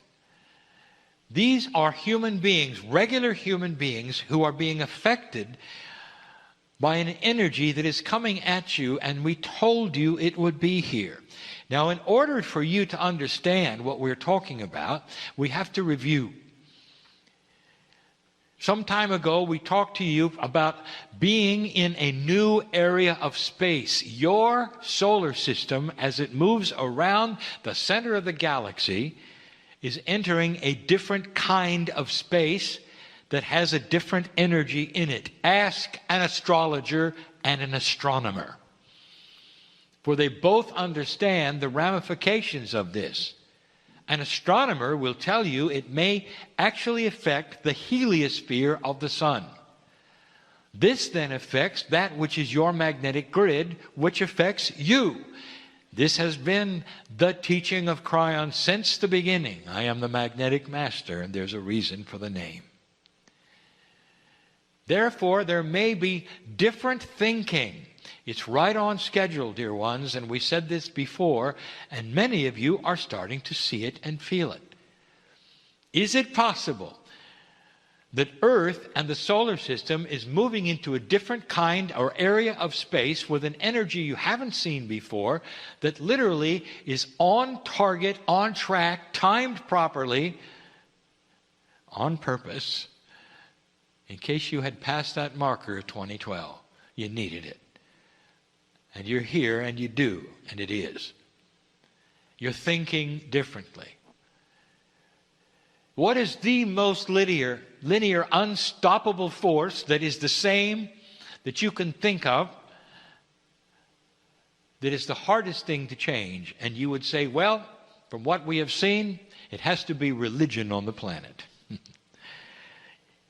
The sources of it is old. The belief system has never changed. It is creating problem after problem because there is no willingness to change. And it's changing. You're going to see it, dear ones, in almost all of the boxes you call religion. But one of the biggest has a pope. We told you about it. We celebrated it. Before it happened, we told you you would have a new pope. We told you what he was going to do. At that point in time, you all thought the old one would die. What a paradigm change. It's called a wild card. A wild card is defined as something that happens that nobody expected, that is not in the paradigm that it should be. Imagine having 2 living popes. Even the Vatican is confused. Against all odds, one of them resigned. He didn't resign to die, dear ones. Did you notice? He's still around. And the new one took over. And against all odds, he was from South America. And against all odds, he has started talking differently than any pope has ever talked. Because he knows, in order to save his church, he's going to have them think differently. There has to be consciousness shift within His church to remain a church. It is actually more threatened than you know. There will be more like Him who understand these kinds of things. It's the way of what we would call the mental attitude of humanity all over. You're reaching out for things you never reached out for before. The majority on the planet right now want peace on earth. It's the minority who don't care. We'll talk about that more in a moment. Where are you at this point in time? You're in year 2. We told you this before, dear ones, that this new energy was measured from 2014. 2013 didn't count. You were too busy with recalibrating yourself. And we were there for it. 2014 was year 1. This is year 2. How are you doing? Have you talked to a 2-year-old lately? How are you doing? You are beginning, and you're doing well. What are the biggest issues that you are getting through? Fear. That's the first one. And you're doing it well. Against all odds, you're seeing what is in front of you, and you're starting to realize and recognize this is why you're alive. Old soul, this is what you waited for. And even though it might be tough going, it's finally here. It's here. Now, how do you use it? How do you recognize it? What does it mean? Can I say something to all of you at this time in your planet's history? Relax. These things are going to start becoming clear as you go. Part of the mental realignment, or what we will call the evolution of the consciousness of all those on earth, is that they're going to start wanting to have their spirituality make sense, instead of just following the rules of their parents. It's going to have to make sense. You're going to see some major spiritual groups be exposed. You're going to start seeing those who make a difference, making a difference in a different way. You're going to see some awakenings within the church, even all churches, when they start seeing that which is the basis of their attendance, which would be those in priesthoods, dwindle, because it's not making sense. That's when they will start changing things. Others will have a resurgence. And the difference is this: look for compassionate spiritual systems to increase. If it has compassion and the love is obviously there, it's going to increase. Don't make the mistake of linking it perhaps to a master or somebody from the past. I'm not talking about that. If there's compassion and there is love, it will increase. It's a new paradigm. Those who have no compassion and there is no love and it's obvious that it's something else will dwindle. It's simple. Watch for it. You're going to see it. That's a mental shift. Physically, how are you doing? Dear ones, the physical body of the human being is going to have a resurgence in awareness. Now, let me speak in terms that are better. Human beings are going to start caring more about what they eat, what goes into their bodies, and a realization that what you have called alternate medicine doesn't have to be alternate. It can simply be another one that works. So start watching this, because it's closer to mainstream than you think, dear ones. The things that are happening and are being discovered right now, we have discussed before. You're starting to move into a new paradigm of healing that's going to involve more kinds of energy than chemistry. And so look to this. You'll see not energy work as you call it in the New Age, but energy cures. That is cures and health remedies that involve that which is physics as much as that which is chemistry. Sometimes it will be together. It's coming. In some ways, it's already here. It's new. So physically, for you, both for the human race and for the light worker, you're going to start responding differently to these cures. Now there is more. For old souls, you're going to have more of an awareness of how to stay on this planet longer. Did you hear that? Now, this may seem unfair to many. Why is it that a group of people would have a better awareness than others? And I say to you again, it is no different from those in school who have been there for 9 years instead of 2. They know better. They know more. They're able to navigate within the system better because they've been there longer. That is why, dear one, you will start awakening to things that others will not. Years and years ago, as many as 15, I gave you a channel that said there would come a time when consciousness would determine how a person heals instead of the strength of their chemistry. And you're here. And that is what we want to tell you that is different. Today, my partner started to talk to you about some of the new things that he is seeing that are being embraced. In this process, so many of them have to do with consciousness, the physics of consciousness, even that which is energy on the planet, as opposed to new chemical inventions. It is the way of it. You're going to see more of it. But the old soul is going to become more aware of it and faster.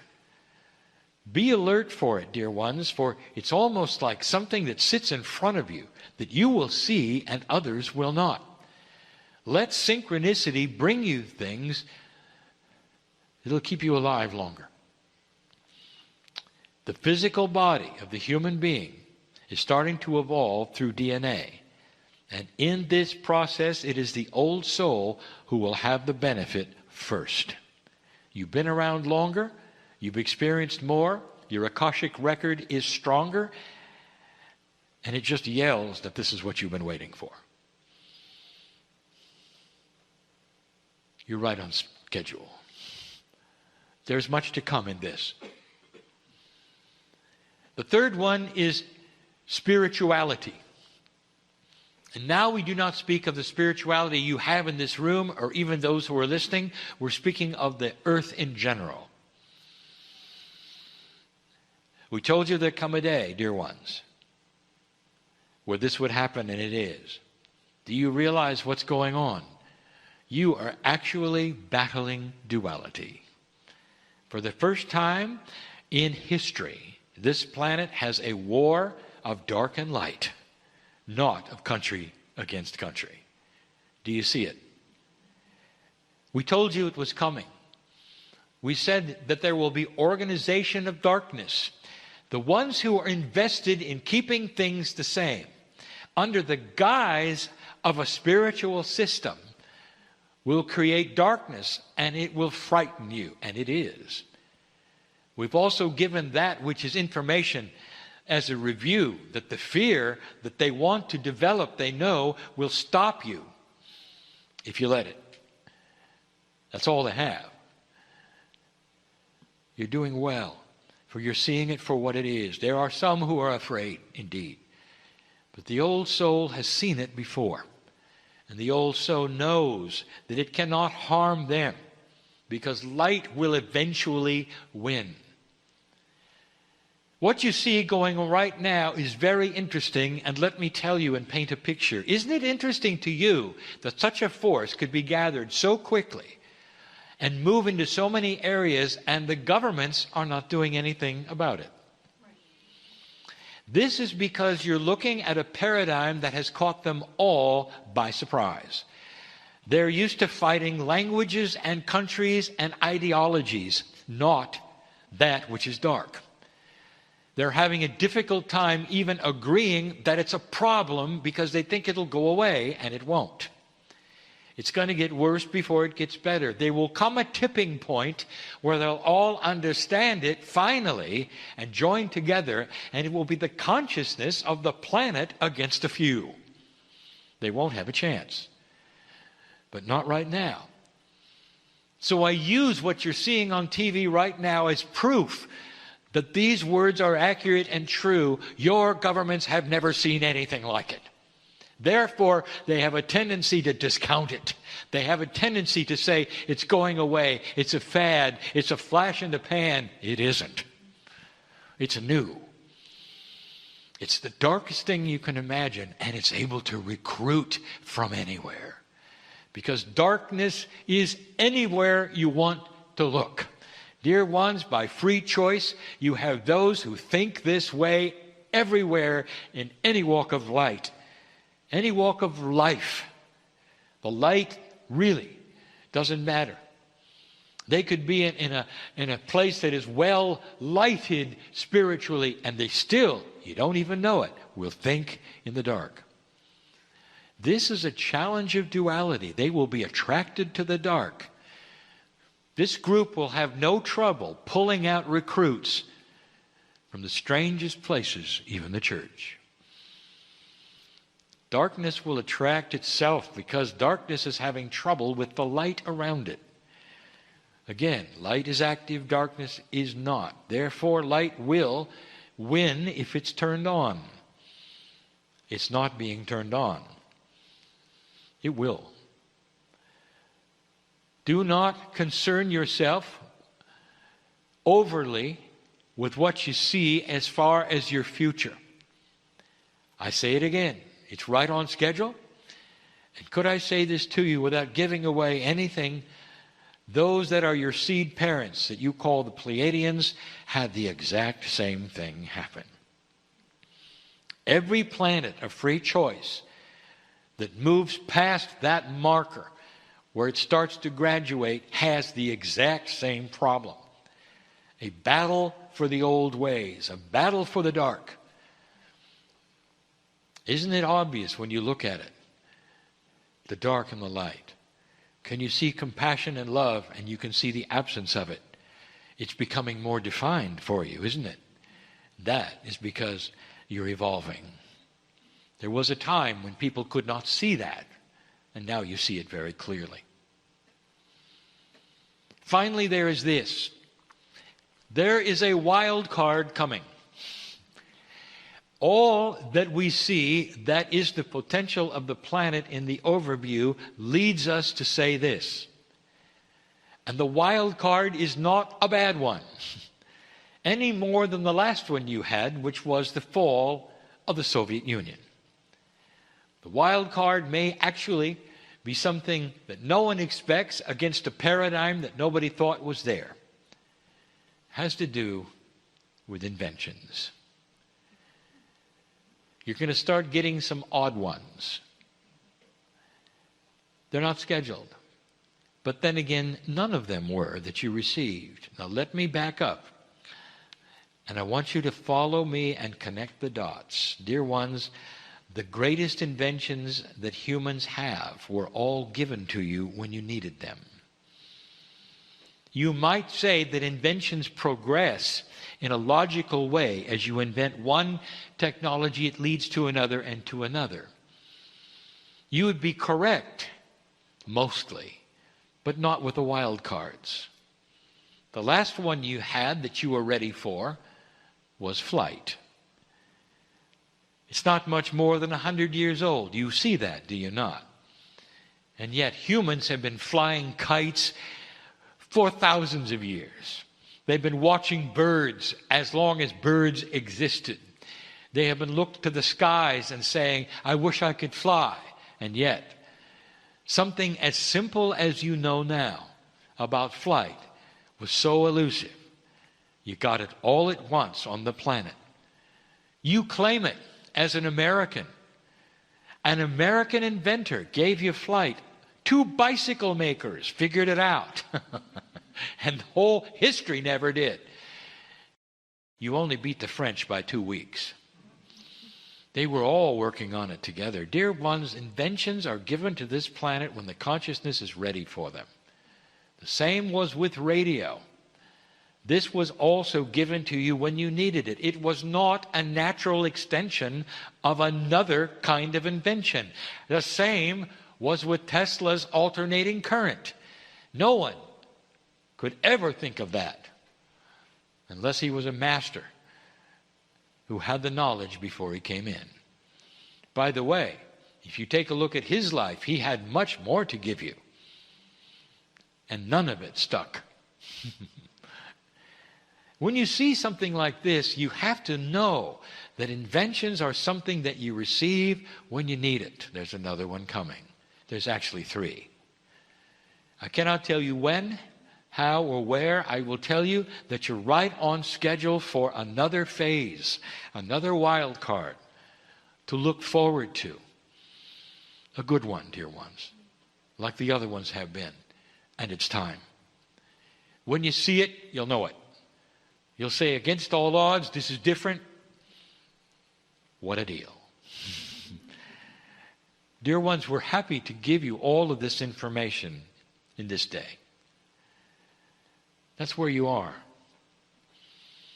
Other planets have been right where you are. There's no surprise. From our standpoint, as we look at you, there's no surprise in year 2. Growing up, identifying the new energies, getting rid of the bullies, growing up. Peace on earth is guaranteed if you continue. Peace on earth will be necessary for some inventions. And that's so you will not weaponize them. This is coming. Peace on earth is not the end, it's the beginning. It was for the Pleiadians as well. Peace on earth comes with consciousness that has wisdom. It is part of that which is the new human. Now, in summary, where are you? You're discovering a compassionate earth. The old souls are awakening to a new energy. The dark is fighting you because it's afraid of you. Your news and your media is old energy, and you know it. There are new kinds of media and news coming that you can turn to that are balanced for programs you want to watch instead of those that you are given to watch. All of these things are before you. Personally, dear ones, physically and mentally, you're in year 2. Can I tell you this? Loved beyond measure, we want you to stay. We don't want you to be frustrated. But when you're recalibrating, for some of you listening to this, when you're recalibrating, all of those things don't mean anything. It is so tough for you. Hang in there. And know that there is part of you that knows all about what you're going through. That holds your hand and says, hang on. There is love. There is compassion. There is purpose. You'll get through it. Good news. And so it is.